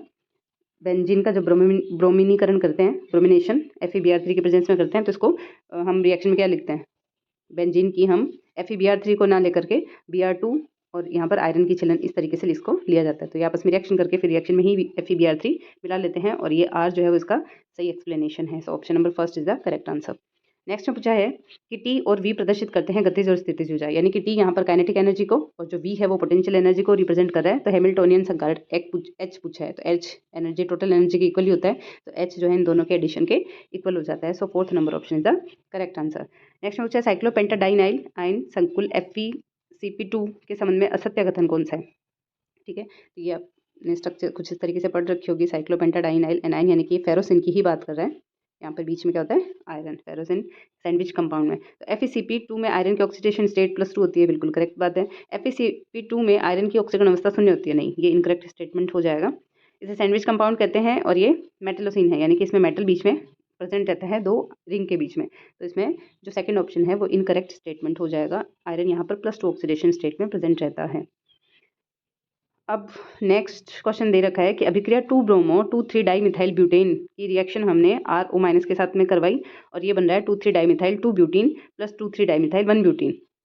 तो यहाँ पे पूछा है कि 2,3-डाइमिथाइल 2 ब्यूटीन की सर्वाधिक मात्रा जो है तब बनेगी जब RO, तो देखो 2,3-डाइमिथाइल 2 ब्यूटीन बना रहे हैं हम इस तरीके से, ठीक है, ये 2,3-डाइमिथाइल 2 ब्यूटीन। तो यहाँ से जब हमने यहाँ पे एलिमिनेशन रिएक्शन हुई है, यहाँ से 2-ब्रोमो 2,3-डाइमिथाइल में अगर हमने यहाँ पर इस तरीके से ब्रोमीन लिया है, ये CH3 है, ये यहाँ पे CH2 है, और ये CH3 है। तो ब्रोमीन के साथ में यहाँ पर 2 पॉसिबिलिटी है कि एक हाइड्रोजन यहाँ से निकल जाए और एक हाइड्रोजन यहाँ से निकल जाए। अब ये बोल रहा है कि हाइड्रोजन को अपन ने इस वाले कार्बन से निकाला है, यानी कि मोर सब्स्टिट्यूटेड एल्कीन का हमने फॉर्मेशन किया है। तो ये कब पॉसिबल होगा, जब हम ये न्यूक्लियोफाइल हम जो ले रहे हैं RO-, इसका आकार छोटा होगा, तब ये बीच में से हाइड्रोजन को निकाल पाएगा। इसका रीजन क्या है, क्योंकि अगर ये RO खुद बड़ा ग्रुप होगा तो स्टेरिक हिंड्रेंस की वजह से ये मोर सब्स्टिट्यूटेड एल्कीन का फॉर्मेशन नहीं कर पाएगा। सो इसका ऑप्शन नंबर फर्स्ट जो है वो करेक्ट आंसर हो जाएगा। सब्स्टिट्यूशन जहाँ पे इसका कम है, यानी कि जो ग्रुप छोटा है वो मोर सब्स्टिट्यूटेड एल्कीन का फॉर्मेशन कर पाएगा। नेक्स्ट क्वेश्चन में देखो पूछा है अधोलिखित रिएक्शंस पर आपको विचार करना है। पहला दे रखा है, इसमें एक्चुअली पूछा है कि किसमें एंट्रोपी इंक्रीज होती है। तो 4 ऑप्शन पढ़ते हैं अपन। एक द्रव का ठोस में क्रिस्टलीकरण, यानी कि लिक्विड से जब हम सॉलिड बनाते हैं तो आपको पता है कि सबसे ज़्यादा एंट्रोपी गैस की होती है, फिर लिक्विड की होती है, और फिर सॉलिड की होती है। तो एक अगर हम लिक्विड से सॉलिड बनाएंगे तो एंट्रोपी डिक्रीज होगी, तो ये ऑप्शन नहीं होगा। फिर क्रिस्टलीकृत ठोस का ताप में 0 केल्विन से 100 केल्विन तक वृद्धि करना। तो 0 से 100 बनाएंगे, दैट मीन्स कि सॉलिड से वो किस में बदल रहा है, लिक्विड में कन्वर्ट हो रहा है, ठीक है। तो यहाँ पर एंट्रोपी क्या होगी, इंक्रीज हो जाएगी, तो इसमें एंट्रोपी बढ़ रही है। NaHCO3 का विघटन जब आप विघटित करोगे इसको तो ये टूट जाएगा, हाइड्रोजन गैस मुक्त करता है यहाँ से, तो इसमें भी ये टूटेगा तो नंबर ऑफ मॉलिक्यूल्स इंक्रीज हो जाएंगे, तो एंट्रोपी बढ़ेगी। सो ये ऑप्शन भी करेक्ट हो जाएगा। और डी ऑप्शन में दे रखा है कि H2 गैस से और 2H मॉलिक्यूल्स बन रहे हैं, तो यहाँ पर एक मॉलिक्यूल है, यहाँ पर नंबर ऑफ मॉलिक्यूल्स इंक्रीज हो गए, सो एंट्रोपी बढ़ेगी। सो B, C एंड D, यानी कि सेकंड ऑप्शन इसका करेक्ट आंसर हो जाएगा। इन तीनों में ही एंट्रोपी इंक्रीज हो रही है। नेक्स्ट क्वेश्चन में पूछा है अधोलिखित अभिक्रिया दशाओं पर विचार कीजिए, और फाइनली इसमें पूछा रखा है कि उत्पाद की संरचना पेरिसाइक्लिक अभिक्रिया में निर्भर करती है। तो क्रियाकारक की संरचना पर बिल्कुल डिपेंड करेगी। सिस ट्रांस जो भी कंपाउंड होगा उसके अकॉर्डिंग ही, जैसे 4n सिस्टम है, 4n+2 सिस्टम है, तो वो डिपेंड करेगा कि क्रियाकारक की संरचना कैसी है। क्रियाकारक में द्विबंधों की संख्या पर ये भी डिपेंड करेगा, ये डिसाइड करेगा कि सिस्टम 4n है कि 4n+2 है। थर्ड है तापीय और प्रकाशीय रासायनिक दशाओं पर, तो पेरिसाइकिल 2 ही कंडीशन में होती है, थर्मल एंड फोटोकेमिकल, तो ये तीनों ही कंडीशन पर डिपेंड कर रहा है। So option number fourth is the correct answer. Next question में इनकरेक्ट स्टेटमेंट पूछा है ऑर्गेनोलिथियम कंपाउंड के बारे में। तो देखो फर्स्ट ऑप्शन है कि RLI बॉन्ड क्या होता है, अभी पोलराइज्ड होता है, करेक्ट बात है। दूसरा पूछा है कार्ब लिथियम यौगिक अभिकर्मक प्रबल क्षारक होते हैं, तो ये स्ट्रॉन्ग बेस के फॉर्म में काम करते हैं। थर्ड है कि कार्ब लिथियम यौगिक अन्य धातु यौगिकों के बनाने में ये एक प्रारंभिक अभिकर्मक का काम करते हैं, तो भी करेक्ट बात है। फोर्थ नंबर ऑप्शन देखिए, कार्ब लिथियम यौगिकों में कार्बन अधिकांश इलेक्ट्रॉन आयनों की तरफ आकर्षित करता है और एक कार्बोकैटाइन जैसा प्रतीत होता है, तो ये ऑप्शन यहाँ पर गलत हो जाएगा। आप किसी भी की भी बात करेंगे ऑर्गेनोमेटली कंपाउंड, जैसे मान लो RMgX का एग्जाम्पल अपन ले लें, तो यहाँ पर क्या होता है, मेटल पर हमेशा पॉजिटिव चार्ज रहेगा और इससे जुड़े हुए कार्बन पर हमेशा नेगेटिव चार्ज रहेगा। तो आप चाहे RLI का एग्जाम्पल ले लिए, यहाँ पर इस पर प्लस का चार्ज और एल्किन पर माइनस का चार्ज रहता है, तो कार्बोकैटाइन नहीं बनता, कार्ब एनाइन बनता है। सो फोर्थ नंबर ऑप्शन जो है वो इनकरेक्ट स्टेटमेंट हो जाएगा। नेक्स्ट है अधोलिखित कारकों पर विचार कीजिए, और फिर इसमें पूछा है कि डेल नोट यानी कि जो CFSE है वो किस पर डिपेंड नहीं करती है, इसका मान निर्भर करता है, सॉरी डिपेंड करती है पूछा है, ठीक है। सो देखो धातु के संयोजकता पर करती है डिपेंड, धातु की मुख्य क्वांटम संख्या पर भी डिपेंड करती है, और मुख्य क्वांटम संख्या यानी कि जैसे मान लो हम 3D सीरीज़ है, 4D सीरीज़ है, 5D है, तो वो मुख्य क्वांटम संख्या पर डिपेंड करेगी। संकुल की ज्यामिति पर डिपेंड करेगी, ऑक्टाहेड्रल है कि टेट्राहेड्रल है, और लिगेंड की प्रकृति यानी कि स्ट्रॉन्ग लिगेंड है कि वीक लिगेंड है, उस पर भी डिपेंड करती है। संयोजकता पर ऐसे डिपेंड करती है ना कि जितनी ज़्यादा प्लस चार्ज होगा उतना उसकी CFSE का मान ज़्यादा हो जाता है, ठीक है। तो इस तरीके से चारों ही फैक्टर पर डिपेंड करेगी। सो option number fourth is the correct answer. Next question में कि कार्बोक्सिलिक अम्लों के क्वथनांक लगभग समान भार के एल्डिहाइड कीटोन और अल्कोहल से उच्च होते हैं। हाँ जी बिल्कुल होते हैं। रीजन है इसका कि कार्बोक्सिलिक अम्लों में अत्यधिक अधिक अंतर अणु यानी कि इंटरमोलिकुलर हाइड्रोजन बॉन्डिंग होती है, तो ये बिल्कुल दोनों ही करेक्ट आंसर है, और इसका करेक्ट एक्सप्लेनेशन भी है। कार्बोक्सिलिक एसिड में आपको पता है कि ये इस तरीके से OH है, तो ये यहाँ पर अपने दूसरे मॉलिक्यूल के साथ में और हाइड्रोजन बॉन्डिंग बना करके रखता है। अगर मैं इसको यहाँ पे लिख दूँ इस तरीके से, ये दूसरे मॉलिक्यूल के साथ में यहाँ, और ये यहाँ से इस तरीके से, तो इसमें डबल हाइड्रोजन बॉन्डिंग हो जाती है। तो जहाँ पर एक कार्बोक्सिलिक एसिड का अगर एटॉमिक वेट की हम बात करें CH3 को मानते हुए, यानी कि एसिटिक एसिड की, तो 60 होना चाहिए, और ये डाइमर के फॉर्म में रहते हैं हमेशा, इसलिए इसका 120 कंसिडर किया जाता है। तो इनका एटॉमिक मास इन सभी से ज़्यादा होता है, और रीजन क्या है, hydrogen bonding. Option number first is the correct answer. Next में जिंक की उपस्थिति में अल्फा ब्रोमो एसिड एस्टर और एक कार्बोनिल यौगिक की अभिक्रिया कहलाती है, तो ये RPSE की फेमस रिएक्शन है और फेवरेट रिफॉर्मेट्स की रिएक्शन है। जिंक की उपस्थिति में अल्फा ब्रोमो एस्टर मिल करके और अल्फा हाइड्रोक्सी एस्टर का फॉर्मेशन कर लेते हैं, बीटा हाइड्रोक्सी एस्टर का फॉर्मेशन कर लेते हैं, तो ये रिफॉर्मेट्स की रिएक्शन कहलाती है।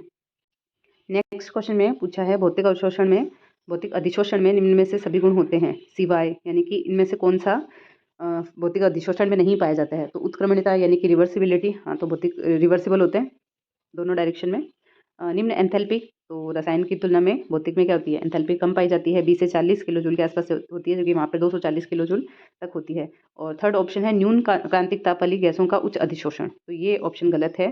फोर्थ और देख लेते हैं, अधिशोषण का उच्च पृष्ठ क्षेत्रफल, ये सही है, क्योंकि जितना ज़्यादा पृष्ठ क्षेत्रफल होगा उतना ही अधिशोषण क्या होगा, मैक्सिमम होगा।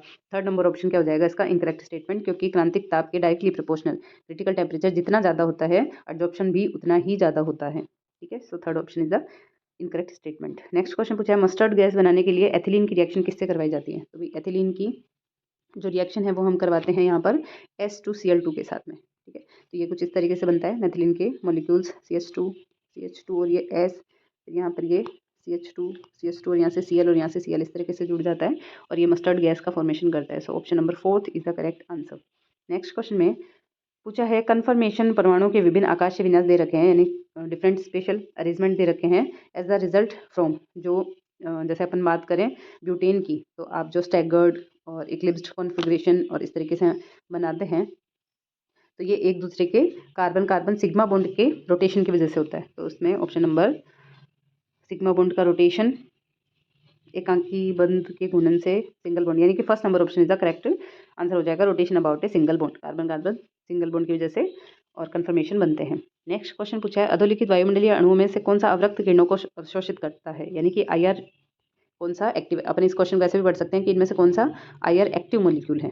ठीक है, आईआर एक्टिव, तो इसके लिए आपको पता है क्या होना चाहिए, डायपोल मोमेंट 0 नहीं होना चाहिए। ठीक है, तो जिसका जो होमो एटॉमिक मॉलिक्यूल्स होते हैं, होमो एटॉमिक डायटोमिक जो मॉलिक्यूल्स होते हैं उनका डायपोल मोमेंट कितना आता है, 0। तो यहाँ पर H2 का 0 आ जाएगा, हीलियम का 0 होगा, N2 का 0 होगा, लेकिन H2 का जो है वो एक पोलर मॉलिक्यूल है, सो ये आईआर एक्टिव होगा। So first number option is the correct answer.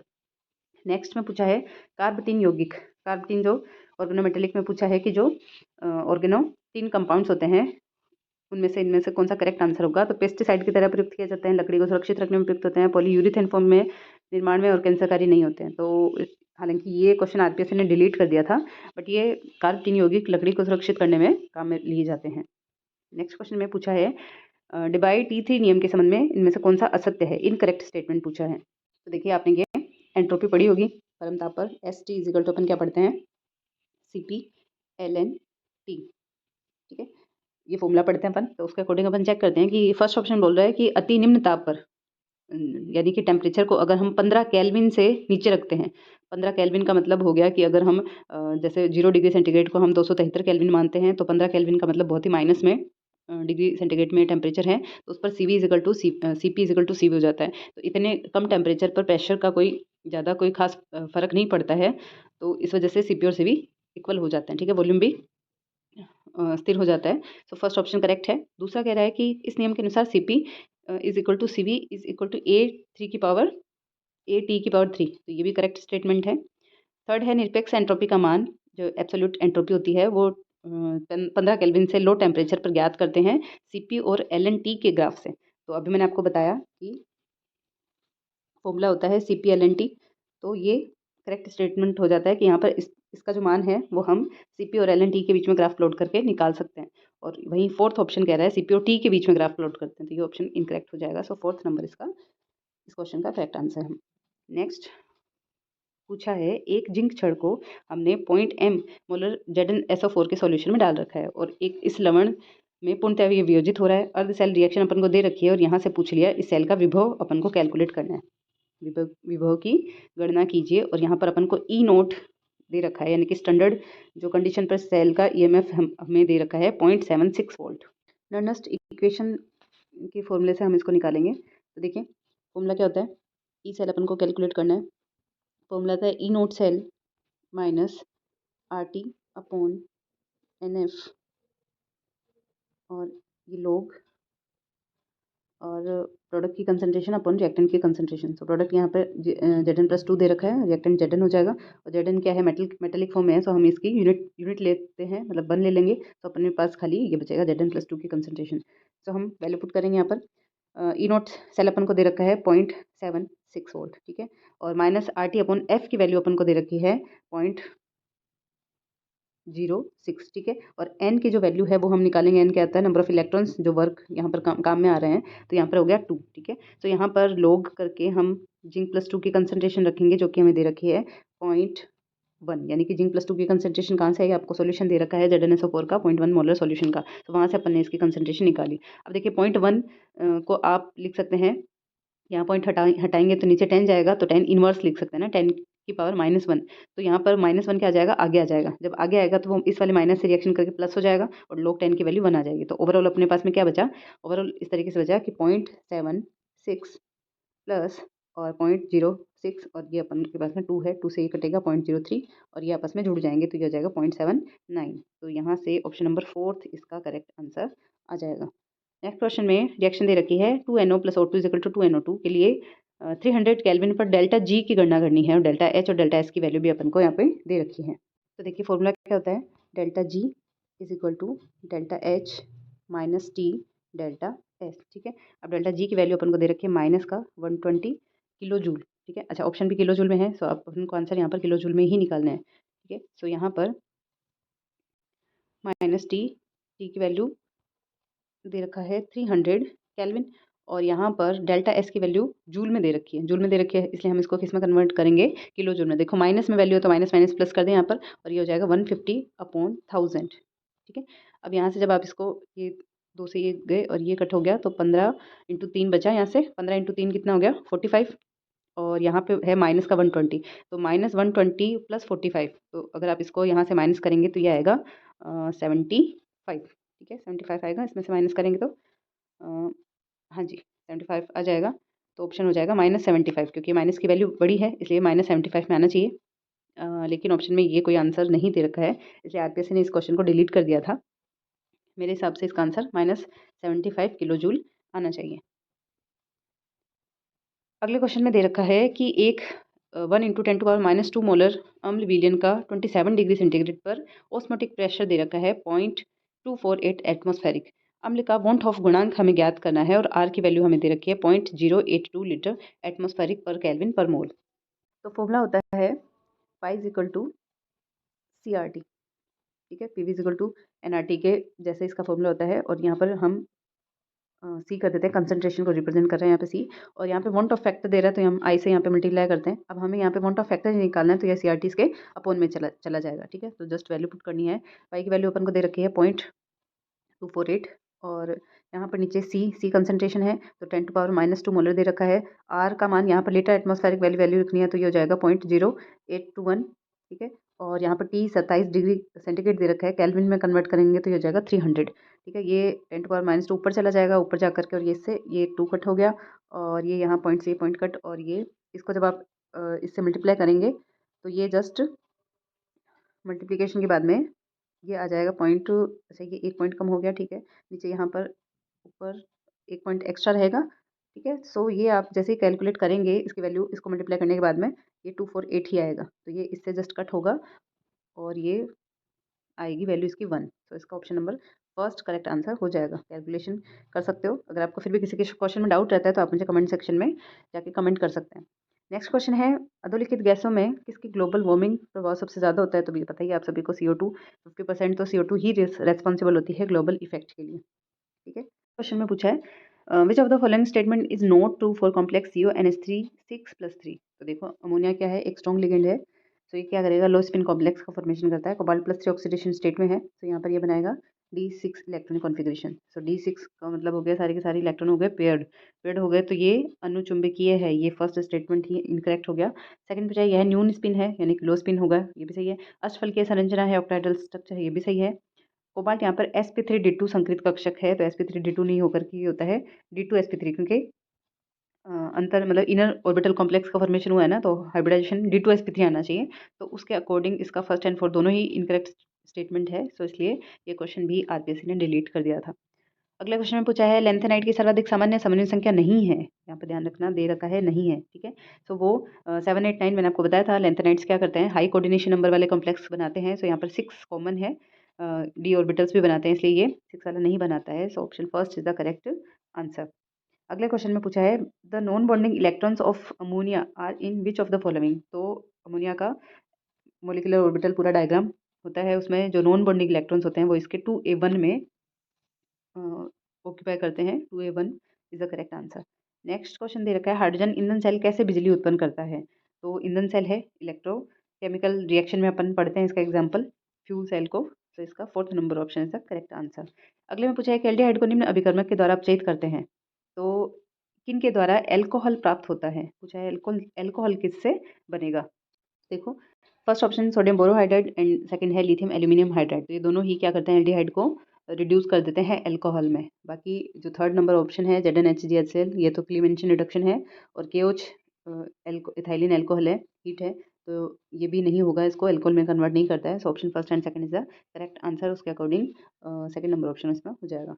अगले क्वेश्चन में पूछा है अधोलिखित अभिकर्मकों में कौन सा 1 degree 2 degree and 3 degree amine के परीक्षण एवं पृथक्करण में काम में आता है? तो ये हिंसबर्ग रिएजेंट है, बहुत बार पूछ लिया जाता है, कई बार इसका फॉर्मूला पूछ लेते हैं डायरेक्ट नाम दे करके, और कई बार ये इस तरीके से पूछ लिया जाता है, तो हिंसबर्ग रिएजेंट याद रखिएगा।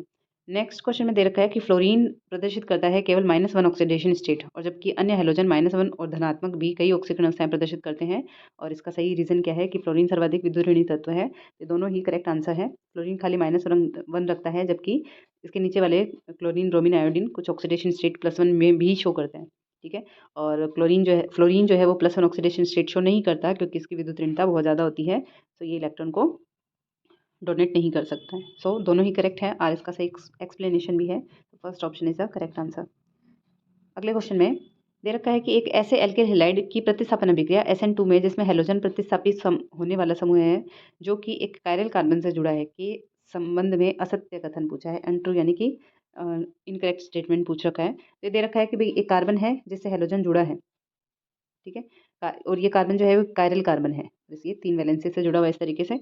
तो ऑप्शन नंबर फर्स्ट, तो देखिए SN2 रिएक्शन है, आपको पता है कि इस रिएक्शन का जो रेट होता है वो 2 मॉलिक्यूल्स पर डिपेंड करता है। दोनों मॉलिक्यूल्स कौन हो जाएंगे, एक तो खुद क्रियाकारक और एक जो अटैकिंग न्यूक्लियोफाइल है, दोनों, तो यानी कि दोनों की कंसंट्रेशन पे इसकी रेट डिपेंड करेगी। तो अब ऑप्शन चेक करते हैं। फर्स्ट है अभिक्रिया कोटि एल्किल हैलाइड और न्यूक्लियोफाइल प्रत्येक में होगी, तो अभी बताया ये करेक्ट स्टेटमेंट है। दूसरा दे रखा है कि दोनों RX न्यूक्लियोफाइल दोनों ही संक्रमण अवस्था के भाग होते हैं, तो इसमें ट्रांजिशन स्टेट बनती है जो आपस में दोनों जुड़ जाते हैं।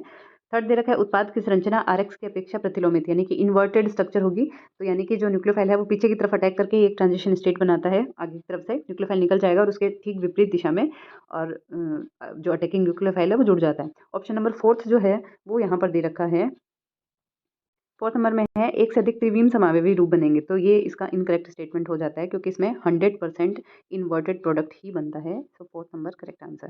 नेक्स्ट में पूछा है CH3COCl की PDBSO4 के साथ में रिएक्शन से और यहाँ एल्डिहाइड का फॉर्मेशन हो गया, तो ये कौन सा रिडक्शन कहलाता है, रोजेनमुंड रिएक्शन, ठीक है, PD प्लस BSO4 के प्रेजेंस में रोजेनमुंड रिडक्शन।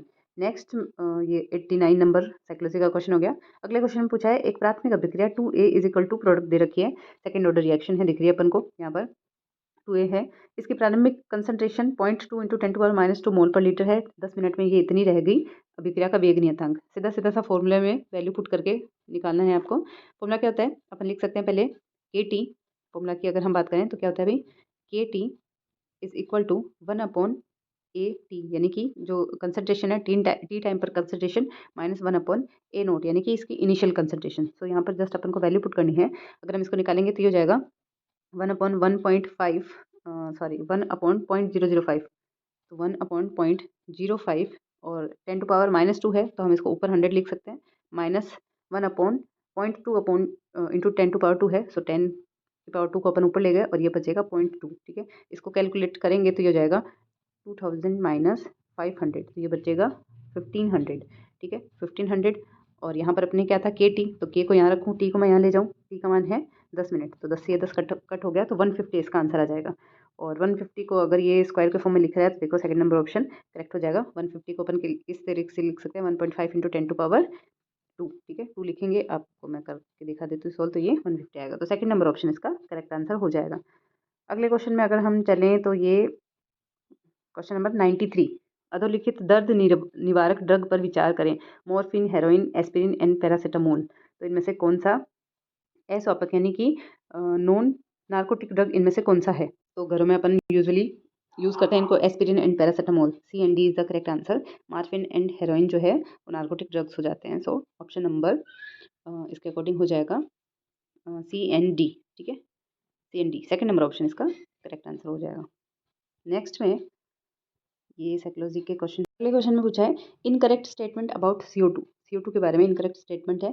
तो CO2 में 4 वाइब्रेशनल मोड होती है, कैसे निकालते हैं वाइब्रेशन मोड। CO2 एक लीनियर मॉलिक्यूल है, पता होगा आप सभी को, तो लीनियर मॉलिक्यूल के लिए वाइब्रेशन मोड का फॉर्मूला हो जाता है CN-5, ठीक है। तो यहाँ पर N क्या है, टोटल नंबर ऑफ एटम्स, तो कितने हैं 3, CO2 में 3 एटम्स है, -5, तो उसको कैलकुलेट करेंगे तो आएगा 4, तो फर्स्ट ऑप्शन जो है करेक्ट आंसर है। सेकंड दे रखा है एसिमेट्रिक स्टेट वाइब्रेशन, जो वाइब्रेशन होते हैं वो CO2 IR इनएक्टिव होते हैं। तो एसिमेट्रिक दे रखा है, तो देखो CO2 क्या है, अगर हम डायरेक्ट हम इसको देखेंगे तो ऐसे तो इसका डायपोल मोमेंट कितना हो जाता है, 0 हो जाता है, लेकिन हम अगर इसका एसिमेट्रिक स्ट्रेचिंग करेंगे ना, यानी कि एक को हम बड़ा मान लेंगे, एक को छोटा मानेंगे, तो इसमें पोलैरिटी क्रिएट हो जाती है, तब ये जाकर के IR एक्टिव मोड शो करता है, ठीक है। तो इसके एसिमेट्रिक जो मोड होते हैं वो तो होते हैं IR एक्टिव, जबकि जो सिमेट्रिक मोड्स होते हैं वो होते हैं IR इनएक्टिव। तो इसके हिसाब से सेकंड नंबर ऑप्शन इनकरेक्ट हो गया, ये कह रहा है एसिमेट्रिक इनएक्टिव होते हैं, ऐसा नहीं होता है, जबकि सिमेट्रिक मोड होते हैं वो IR क्या हो जाते हैं, इनएक्टिव हो जाते हैं। तो ये थर्ड नंबर ऑप्शन तो करेक्ट है। फोर्थ है bent vibration of CO2 is IR active, bent भी क्या होता है, बेंट इस तरीके से ये इसको CO2 को ऊपर लेके जाएगा और ऑक्सीजन इधर नीचे आ जाएंगे, इस तरीके से बेंट होता है, तो बेंट भी क्या होता है, IR एक्टिव होता है। लेकिन इसका जो सेकंड नंबर ऑप्शन है वो इसका इनकरेक्ट स्टेटमेंट है, सो करेक्ट आंसर हो जाएगा। नेक्स्ट क्वेश्चन में, अगले क्वेश्चन में हमें ये 4 सॉल्यूशन दे रखे हैं और उनमें से पूछा है कि इनमें से धनावेशित सोल यानी कि पॉजिटिवली चार्ज जो सोल है वो किस में बनेगा। तो देखिए ऑप्शन नंबर फर्स्ट है AgNO3 के सॉल्यूशन को हमें के आई के विलियन में, यानी कि के आई को हमने स्टोर कर रखा है और ऊपर से हमें डालना है AgNO3, ठीक है। तो इससे जो सोल बनेगा, यहाँ से सॉल्यूशन बनता है AgI का और यहाँ से I माइनस ही उस पर अवशोषित, यानी कि ये ऋणात्मक सोल बनता है। तो फर्स्ट नंबर ऑप्शन नहीं होगा। सेकंड में है कि के आई का सॉल्यूशन ले रखा है, AgNO3 का सॉल्यूशन ले रखा है और उसमें हमने ऊपर से मिलाया है के आई, ठीक है। तो यहाँ पर ये AgI का सॉल्यूशन बनता है और इसमें अवशोषित होते हैं नाइट्रेट आयन, ठीक है। तो ये एक ऋणात्मक सोल बनता है, सो बी ऑप्शन हो जाएगा। साथ ही FeCl3 को गर्म जल के आधिक्य में मिलाते हैं और एक FeCl3 विलयन को हम NaOH विलयन में मिलाते हैं। तो जो गर्म जल के आधिक्य में हाइड्रोक्साइड आयनों के साथ में इसका FeOH का होल थ्राइस और साथ में इसके Fe+3 जो है वो अवशोषित यहाँ पे रहते हैं। इस तरीके से इसका पॉजिटिव सोल बनता है। सो ऑप्शन नंबर बी और सी, यानी कि second number option is the correct answer. Next पूछा है जीवाणुनाशी, यानी कि बैक्टीरियोसिडल एंटीबायोटिक्स पूछे हैं। तो ये दो प्रकार के होते हैं, आपको पता है। जीवाणुनाशी का मतलब हो गया जो कि बैक्टीरिया को किल कर देते हैं, ठीक है। और बाकी क्या होते हैं, जो उनको रोक देते हैं। तो पेनिसिलिन जो होता है वो जीवाणुनाशी प्रतिजैविक यानी एंटीबायोटिक कहलाता है, पेनिसिलिन। Option number first. अगले में पूछा है एक गैल्वेनिक सेल में एनोड पर कौन सा आवेश होता है। तो गैल्वेनिक एक इलेक्ट्रोकेमिकल सेल है और इलेक्ट्रोकेमिकल सेल पर आपको पता है कि एनोड पर नेगेटिव चार्ज होता है और कैथोड पर कौन सा चार्ज होता है, पॉजिटिव। तो एनोड पर नेगेटिव चार्ज, तो first option is the correct answer. अगले में पूछा Mn+2 आयन का अनुचुंबकीय आघूर्ण कितना होगा। तो Mn+2 में इलेक्ट्रॉन कॉन्फ़िगरेशन D5 है और नंबर ऑफ अनपेयर्ड इलेक्ट्रॉन 5 है। सो आप इसको N+2 फॉर्मूला में रखेंगे तो ये आता है 5.9, ठीक है। So option number first is the correct answer. अगले में पूछा है अधोलिखित पैरामीटर पर विचार कीजिए और सत्य विलयन के लिए, यानी कि जो आइडल या ट्रू सॉल्यूशन है, आइडल सॉल्यूशन का यहाँ से मीनिंग ट्रू सॉल्यूशन से है, तो करेक्ट आंसर क्या होगा। तो delta H should be zero, ये होता है ऋणात्मक धनात्मक नहीं आता, मतलब डेल्टा H भी जीरो आता है, डेल्टा V मिक्सिंग भी यहाँ पर क्या आता है, जीरो आता है। सो ऑप्शन नंबर फर्स्ट इसमें करेक्ट होगा, फर्स्ट ऑप्शन करेक्ट। अगले में पूछा है पैरामीटर्स अपन को दे रखे हैं और ये पूछा है ऑर्थोरोम्बिक के लिए। तो ये आपने याद कर रखा होगा CTO RHMT इस तरीके से। तो इन तीनों में ही क्या होते हैं, अल्फा बीटा गामा 90 डिग्री के होते हैं और जो फर्स्ट वाले में A B equal to B equal to C आता है, सेकंड वाले में B is not equal to C और थर्ड वाले में तीनों ही इक्वल नहीं आते। तो इस अकॉर्डिंग ऑप्शन नंबर सेकंड इसका करेक्ट आंसर हो जाएगा। अगले क्वेश्चन में पूछा है कि अपन को 4 ग्रुप दे दिया और उनको प्रायोरिटी के बेसिस पर, जब हम RS नोमेनक्लेचर करते हैं तो इनको प्रायोरिटी के बेसिस पर अरेंज करना है।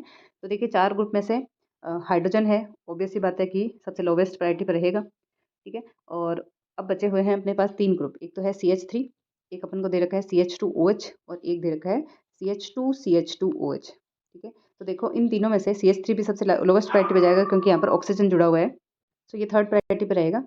अब इन दोनों की बात करते हैं। तो यहाँ पे देखो कार्बन डायरेक्ट ऑक्सीजन से जुड़ा हुआ है, जबकि यहाँ पे कार्बन जो है पहले कार्बन पे फिर ऑक्सीजन पे जुड़ा हुआ है।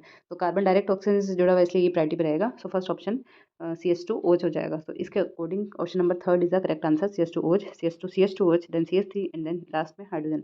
नेक्स्ट सेक्शन में पूछा है वुड्स अभिक्रिया एवं कोल्बे विद्युत अपघटनी विधि का प्रयोग नहीं कर सकते बनाने में। तो आपको पता है कि इन रिएक्शन में कार्बन कार्बन बॉन्ड का फॉर्मेशन होता है। तो यहाँ से जो आप मेथेन का फॉर्मेशन तो कर नहीं पाएंगे क्योंकि मेथेन में नंबर ऑफ कार्बन एटम एक ही है। सो यहाँ से आप मेथेन का फॉर्मेशन नहीं कर सकते हैं। Option number third is the correct answer. अगले साइकोलॉजी के क्वेश्चन है। अगले में देखो पूछा है पाई बॉन्डेड ऑर्गेनोमेटेलिक कंपाउंड जो है इनमें से कौन सा है। तो जैसे सोल्ट है, फॉर्मूला क्या होता है PtCl3 और एक इसमें क्या होता है भाई, एथेन मॉलिक्यूल होता है और यहाँ पर बाहर पोटेशियम का मॉलिक्यूल जैसे सोल्ट। सो यहाँ पर option number first is the correct answer. अगले में पूछा है आयन O2 माइनस के अनुचुंबकीय गुण की व्याख्या करती है। तो ये तो VBT की सबसे बड़ी कमी थी, पता है आपको कि ये ऑक्सीजन के बारे में और एक्सप्लेनेशन नहीं दे पाई थी और MOT जो थ्योरी है वो इसके पैरामैग्नेटिक करेक्टर के बारे में एक्सप्लेनेशन देती है। नेक्स्ट पूछा है कि +8 ऑक्सीडेशन स्टेट इनमें से कौन प्रेजेंट करता है। तो डी ब्लॉक का जो ओस्मियम है वो +8 ऑक्सीडेशन स्टेट प्रेजेंट करता है। बाकी सभी 3D सीरीज में मैग्नीज होता है जो कि +7 ऑक्सीडेशन स्टेट रखता है। अगले क्वेश्चन में रिएक्शन दे रखी है, Kc का मान दे रखा है और हमें पूछा है सेल का मानक विभव का मान पूछा है और RT/F की वैल्यू यहाँ पे दे रखी है। तो फॉर्मूला क्या होता है इसके लिए, नॉर्डन इक्वेशन यूज करेंगे। E naught cell is equal to RT/NF log और Kc, ठीक है। ये फॉर्मूला यूज करते हैं। अब देखो RT/F का वैल्यू तो अपन को दे रखा है, लेकिन N की वैल्यू यहाँ से अपन देख लेंगे, 2 इलेक्ट्रॉन चेंज हो रहे हैं तो N की वैल्यू आ जाएगा 2, ठीक है। log Kc की जगह हम लिख देंगे log 2। तो जब इसको कैलकुलेट करेंगे तो ये आ जाएगा 0.06/2 और log 2 की वैल्यू कितनी होती है इंटू 0.3010, ठीक है। जब आप इसको कैलकुलेट करेंगे यहाँ से तो आ जाएगा 0.03 और जब इसको मल्टीप्लाई करेंगे तो ये आंसर आएगा आपका 0.009। Third option is the correct answer. ठीक है, आप आइडिया लगा सकते हैं। 3 इंटू 3 हो जाएगा 9 और ये पॉइंट्स में लेकर के 0.009। नेक्स्ट क्वेश्चन दे रखा है विच of the following shows geometrical isomerism. तो जियोमेट्रिकल आइसोमेरिज्म सिस ट्रांस की बात हो रही है। तो सिस ट्रांस 1 ब्यूटीन तो रिप्रेजेंट नहीं करेगा क्योंकि कायरल कार्बन मतलब प्रत्येक कार्बन पर जुड़े हुए दोनों जो समूह हैं उनका अलग अलग होना जरूरी है। तो यहाँ 1 ब्यूटीन नहीं होगा और प्रोपाइलिन भी नहीं होगा, आइसोब्यूटीन भी नहीं होगा। 2 ब्यूटीन में देखिए डबल बॉन्ड बीच में आ जाता है, इसलिए यहाँ पर ये CH3 और एक यहाँ से जुड़ा हुआ है हाइड्रोजन, और इसी तरीके से एक हाइड्रोजन और एक CH3 है। तो ये आराम से सिस ट्रांस आइसोमर्स रिप्रेजेंट कर सकता है। So option 3 is the correct answer.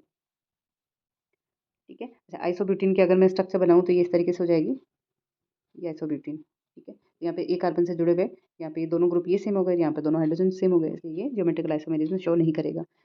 अगले क्वेश्चन में क्षारक जो कि DNA RNA दोनों में कॉमन नहीं होता है, कॉमन नहीं होगा यूरेसिल, RNA में यूरेसिल होता है और जबकि DNA में थायमिन पाया जाता है। Cl2 की टोलुइन के साथ में ऊष्मा या प्रकाश की उपस्थिति में क्रिया से कौन सा उत्पाद नहीं बनता है। तो जब आप टोलुइन की रिएक्शन Cl2 के साथ कराते हैं तो ये यहाँ से Cl जो है वो यहाँ पर CH3 को रिप्लेस कर देता है। ये Cl जो एक्चुअल में होती है कौन सी है, इलेक्ट्रोफिलिक सब्स्टिट्यूशन रिएक्शन होनी है। तो अब ये जो कार्बन है वो sp3 हाइब्रिडाइज्ड है, जबकि बेंजीन रिंग क्या होती है sp2 हाइब्रिडाइज्ड है। तो ऑब्वियस सी बात है कि ये यहाँ पे CH3 के मॉलिक्यूल्स को रिप्लेस करेगा और यहाँ से एक एक करके क्लोरीन जो है रिप्लेस होते चले जाएंगे और प्रोडक्ट में क्या बनेगा, बेंजिल क्लोराइड, बेंजल क्लोराइड और बेंजो क्लोराइड। ठीक है, ये आपको पता होगा कि यहाँ पे रिंग से इस तरीके से जब एक हाइड्रोजन आप रिप्लेस करते हैं तो वो बनता है बेंजिल, दो जब रिप्लेस कर देते हैं तो वो बनता है बेंजाइल, बेंजल, और तीनों रिप्लेस होने पर वो बनता है बेंजो। ठीक है, तो यहाँ पे क्लोरोबेंजीन का फॉर्मेशन नहीं होता है, तो यहाँ option number 4 is the correct answer.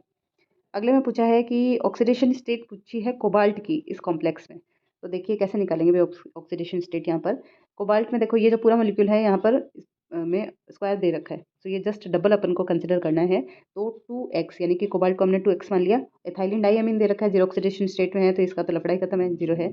और SO4 है, ऑक्सीडेशन स्टेट -2 होती है और यहाँ पर दो मॉलिक्यूल है, इसलिए हम क्या लिखेंगे -6 is equal to 0। So x 2x यहाँ पर आ जाएगा 6 और x इज इक्वल टू कितना आ गया अपॉन 2 यानी कि 3। तो third number option is the correct answer, 3 option सही हो जाएगा। अगले क्वेश्चन में कंडक्टिविटी दे रखी है एसिटिक एसिड की 1 × 10⁻³ मोल सॉल्यूशन की, और मोल यहाँ कंसंट्रेशन दे दिया और कंडक्टिविटी दे दी, और पूछा क्या है हमसे, पूछा है इसकी वियोजन की बात है, डिग्री ऑफ डिसोसिएशन पूछी हुई। तो डिग्री ऑफ डिसोसिएशन अल्फा से रिप्रेजेंट करते हैं। फॉर्मूला क्या होता है कि उसकी C कंसंट्रेशन पर चालकता अपन उसकी अनंत तनुता पर तुल्यांकी चालकता। ठीक है, अनंत तनुता यानी कि इनफाइनाइट पर उसकी तुल्यांकी चालकता जो रेशियो होता है वो अल्फा को रिप्रेजेंट करता है, यानी कि डिग्री ऑफ डिसोसिएशन। तो हम वैल्यू पुट करते हैं फॉर्मूला कि यहाँ पर अपन को चालकता दे रखी है लेकिन मोलर चालकता नहीं दे रखी है। ठीक है, यहाँ पर अपन को सिंपल कंडक्टिविटी दे रखी है। तो मोलर चालकता निकालने के लिए अपन अपने पास में कंसंट्रेशन है, तो हम इस तरीके से निकाल सकते हैं मोलर कंसंट्रेशन, C कंसंट्रेशन पर मोलर कंडक्टिविटी निकालने के लिए हम इसकी नॉर्मल कंडक्टिविटी में कंसंट्रेशन का अगर भाग लगाते हैं तो मोलर कंडक्टिविटी आ जाएगी। तो नॉर्मल कंडक्टिविटी कितनी दे रखी है 5 × 10⁻⁵ और कंसंट्रेशन कितनी दे रखी है 10⁻³ ठीक है, तो ये जब कट हो जाएगा तो ये बचेगा -2, ऊपर कितना बचेगा -2 बच गया। ठीक है, और -2 बच गया, तो ये कुल मिलाकर के हम इसको किस तरीके से लिख सकते हैं। अच्छा साथ ही देखो मोलरिटी दे रखी है m, यानी कि ये जो अपन को 10⁻³ सॉल्यूशन दे रखा है ये मोल पर लीटर में दे रखा है, मोल पर लीटर में दे रखा है। अब हमें ये सेंटीमीटर स्क्वायर दिख रहा है, यानी कि इसको अपन को सेंटीमीटर में चेंज करना पड़ेगा लीटर को। क्लियर है, तो सेंटीमीटर में चेंज करने के लिए हम इसको क्या करेंगे, 1000 का भाग लगाएंगे और ये 1000 कहाँ चला जाएगा, ऊपर चला जाएगा। ठीक है, तो ये इस तरीके से कट हो जाएगा, 10⁻³ में से 10⁻² जाएगा, तो ये 10 बचेगा। ठीक है, तो टोटल मिलाकर के अपने पास में आ गया आंसर 50 क्या आ गई, हमारे पास में आ गई मोलर कंसंट्रेशन आ गई, किसी C कंसंट्रेशन पर उसकी मोलर चालकता आ गई, तो ये वैल्यू है 50। अब हमें जो डिसोसिएशन कांस्टेंट निकालना है उसके लिए हमें इसमें भाग देना है अनंत तनुता पर तुल्यांकी चालकता, यानी कि 400 का भाग देना है। तो ये यहाँ से अगर हम आंसर निकालेंगे तो ये कट होकर के आ जाएगा 10⁻, ये कट होकर के ये 10 को आप क्या लिख सकते हो 10⁻⁻1, और ये जब आप कट करोगे तो ये आंसर आएगा आपका 0.125, यानी कि second number option is the correct answer. Next में पूछा है कि मानक अपचन विभव के आधार पर इन सभी के अपन को रिडक्शन पोटेंशियल दे दिए और पूछा है कि सर्वाधिक अपचायक धातु कौन सी है? तो आपको पता होगा कि रिडक्शन पोटेंशियल पूछा है या स्ट्रॉन्गेस्ट रिड्यूसिंग एजेंट कौन सा होगा? तो जिसका मानक अपचन विभव का मान यानी कि स्टैंडर्ड रिडक्शन पोटेंशियल जितना ज़्यादा नेगेटिव आता है उसका रिड्यूसिंग जो पोटेंशियल होता है रिडक्शन पोटेंशियल उतना ही ज़्यादा होता है। तो यहाँ पर सबसे ज़्यादा नेगेटिव वैल्यू है डी नंबर ऑप्शन की। जो एल्यूमिनियम की है वो सबसे ज़्यादा यहाँ पर नेगेटिव वैल्यू आ रही है। तो उसके अकॉर्डिंग अच्छा आपको ये भी चेक करना है कि हो तो रिडक्शन ही रहा है। अगर ऑक्सीडेशन दे रखा है तो इन सब वैल्यू को अपन कन्वर्ट कर लेते हैं इनके साइन को। तो यहाँ पर सभी में रिडक्शन ही दे रखा है, तो इसके हिसाब से जो डी है एल्यूमिनियम, अब एल्यूमिनियम भी कौन से नंबर ऑप्शन में है? थर्ड नंबर ऑप्शन में है, इसलिए third option is the correct answer. अगले क्वेश्चन में ग्लूकोज के बारे में कूट दे रखे हैं और उनको अपन आपस में मिक्स करना है। तो फर्स्ट दे रखा है एचआई के साथ देर तक गर्म करने पर। तो एचआई जो है क्या करता है? एल्केन का ठेकेदार बोलते हैं एचआई को अपन, यानी कि एल्केन बनाएगा। तो ये कार्बन श्रृंखला को रिप्रेजेंट करता है, तो ये थर्ड नंबर ऑप्शन हो जाएगा। एचसीएन के साथ जब हम रिएक्शन करते हैं तो ये सीओ ग्रुप की प्रेजेंस को बताता है। जब Br2 के साथ हम इसका ऑक्सीडेशन करवाते हैं तो Br2 वही सेम एल्डिहाइडिक ग्रुप को रिप्रेजेंट करता है, सीओ ग्रुप को, एल्डिहाइडिक सीओ ग्रुप को रिप्रेजेंट करता है, और जो एसिटिलीन के साथ में जो 5 OH ग्रुप है उसको रिप्रेजेंट करता है। तो इसके अकॉर्डिंग ऑप्शन नंबर सी यानी कि third, then first, then second and fourth, तो इसके अकॉर्डिंग आंसर नंबर फर्स्ट ही करेक्ट आंसर हो जाएगा। ये is the correct answer. Next में दे रखा है कि इसके संभावित संरचनात्मक मोनोक्लोरो समावेवी पूछे हैं। चलो बना लेते हैं इनका स्ट्रक्चर। CH3, ये सी पे CH3, then CH2 and then CH3। तो मोनोक्लोरो, तो देखो ये CH3 से रिप्लेस करो, इससे रिप्लेस करो, एक ही बात है। तो एक तो इनसे बन जाएगा, सेकंड इससे बन जाएगा, थर्ड इनसे बन जाएगा और फोर्थ नंबर इससे। तो 4 इसके मोनोक्लोरो समावेवी बनेंगे। इस option number second is the correct answer. अगले क्वेश्चन में the formation of 1 mole of SO3 from SO2 and O2, मतलब अपन को रिएक्शन ही दे दी direct. SO2 plus half O2 equal to SO3 is exothermic by 97,000 joule पर 300 kelvin. तो 300 केल्विन पर ये ऊष्माक्षेपी रिएक्शन दे रखी है और पूछा है कि अगर ये एटमॉस्फेरिक प्रेशर दे दिया 1 एटमॉस्फेरिक प्रेशर, और अभिक्रिया के लिए डेल्टा H की वैल्यू को कैलकुलेट करना है। तो डेल्टा H का फॉर्मूला क्या होता है? Delta H is equal to delta E plus delta NRT, ठीक है। और n यहाँ पर क्या है? डेल्टा n यहाँ पर होता है number of moles of product, किसमें? गैसेस वाले, और number of moles of reactant किसमें होने चाहिए? भी गैस में होने चाहिए। तो यहाँ से अगर हम डेल्टा n की कैलकुलेशन करते हैं तो प्रोडक्ट में देखिए SO2 1 दे रखा है, जबकि जहाँ रिएक्टेंट में 1.5 यानी कि 1.5 कितना हो गया? 1.5 हो गया। यहाँ से गैस का प्रोडक्ट का हो गया 1 एंड 1.5 करेंगे तो ये आंसर आ जाएगा 0.5, ठीक है। 0.5 आ जाएगा डेल्टा एन का मान। चलिए अब हम कैलकुलेट कर लेते हैं कि डेल्टा एच की वैल्यू अपन को दे रखा है। एक्सोथर्मिक रिएक्शन है, देखो एक्सोथर्मिक का मतलब क्या है कि निकल रहा है, इसलिए इसका मान आएगा नेगेटिव में। तो डेल्टा जो एनर्जी रिलीज हो रही है वो है -97,000, ठीक है। प्लस अब डेल्टा एन का मान कितना आया था अपना? 0.5, लेकिन माइनस में आया था क्योंकि रिएक्टेंट के मोलिक्यूल्स ज़्यादा हैं, सो -0.5, ठीक है। और मल्टीप्लाई करेंगे किससे? NRT। तो n की वैल्यू 8.314 और टेम्परेचर यहाँ पे दे रखा है अपन को 300 केल्विन, तो यह हमने कर दिया 300, ठीक है। जब हम इसको सॉल्व करेंगे तो इसको सॉल्व करने से ये लगभग आ जाएगा माइनस का 1245, ठीक है। प्लस माइनस है तो ओवरऑल माइनस ही हो जाएगा। तो माइनस के 97,000 में अपन को जोड़ना पड़ेगा माइनस का 1245, तो ये हो जाएगा 98,245। दैट मीन्स कि माइनस का 98,245 joule. Fourth number is the correct answer. Next में पूछा है कि जो अधोलिखित तत्वों में से LCAO विधि के लिए सही नहीं है, इनमें से कौन सा करेक्ट ऑप्शन नहीं है? इनकरेक्ट स्टेटमेंट पूछा है। बस देखो, जुड़ने वाले कक्षकों की ऊर्जा लगभग समान होनी चाहिए, बिल्कुल करेक्ट बात है। जुड़ने वाले कक्षकों की समिति अणु कक्षक पर समान होनी चाहिए, ये भी करेक्ट है। सिमेट्री उनकी सेम होनी चाहिए। एक कक्षक का पीजेड कक्षक दूसरे परमाणु के पीजेड से जुड़ सकता है, तो पीजेड तो आपस में जुड़ ही सकते हैं। अब फोर्थ नंबर दे रखा है कि एक परमाणु का पीएक्स कक्षक दूसरे परमाणु के पीजेड से जुड़ सकता है, तो ये पॉसिबल नहीं होता है, क्योंकि जब आप अपन लीनियर कॉम्बिनेशन करेंगे तो पीएक्स के साथ में अगर मान लो कि पीएक्स ऑर्बिटल आपस में और ये ओवरलैपिंग कर चुके हैं, तो उसके बाद में और पीएक्स का पीजेड के साथ में और ओवरलैपिंग करना पॉसिबल नहीं हो जाएगा, क्योंकि उनकी एक्सिस अलग अलग हो जाती है, सेम अक्ष पर वो नहीं होते हैं। इस वजह से फोर्थ नंबर इनकरेक्ट स्टेटमेंट हो जाता है। अगले क्वेश्चन में पूछा है नाइट्रोजन उच्चतम संयोजकता 4 प्रदर्शित करता है, जबकि फॉस्फोरस 6 प्रदर्शित करता है। क्या रीजन है? कारण है नाइट्रोजन की विद्युत ऋणता फॉस्फोरस से अधिक होती है। तो ऑप्शन तो ये दोनों ही सही है कि नाइट्रोजन जो है खाली +4 दिखाता है, जो फॉस्फोरस है 6 तक चला जाता है संयोजकता इसकी, नाइट्रोजन की सिर्फ 4 ही होती है। और सेकंड ऑप्शन भी सही है कि नाइट्रोजन की विद्युत ऋणता किससे है? फॉस्फोरस से ज़्यादा है। फॉस्फोरस से इसकी विद्युत ऋणता ज़्यादा है, लेकिन ये इसका करेक्ट एक्सप्लेनेशन नहीं है। रीज़न क्या है इसका? फर्स्ट का रीज़न एक्चुअल में क्या होना चाहिए कि इसकी जो संयोजकता 4 होती है, क्योंकि इसमें वैकेंट डी ऑर्बिटल्स नहीं होते हैं। ठीक है, नाइट्रोजन के जो शेल होता है, शेल में खाली एस और पी ऑर्बिटल्स ही होते हैं, डी ऑर्बिटल नहीं होते हैं, इसलिए ये 4 से ज़्यादा वैलेंसी शो नहीं कर पाता है। इसलिए ऑप्शन नंबर सेकंड हो जाएगा। ये दोनों ए और आर सत्य है, लेकिन आर इसका करेक्ट एक्सप्लेनेशन नहीं है।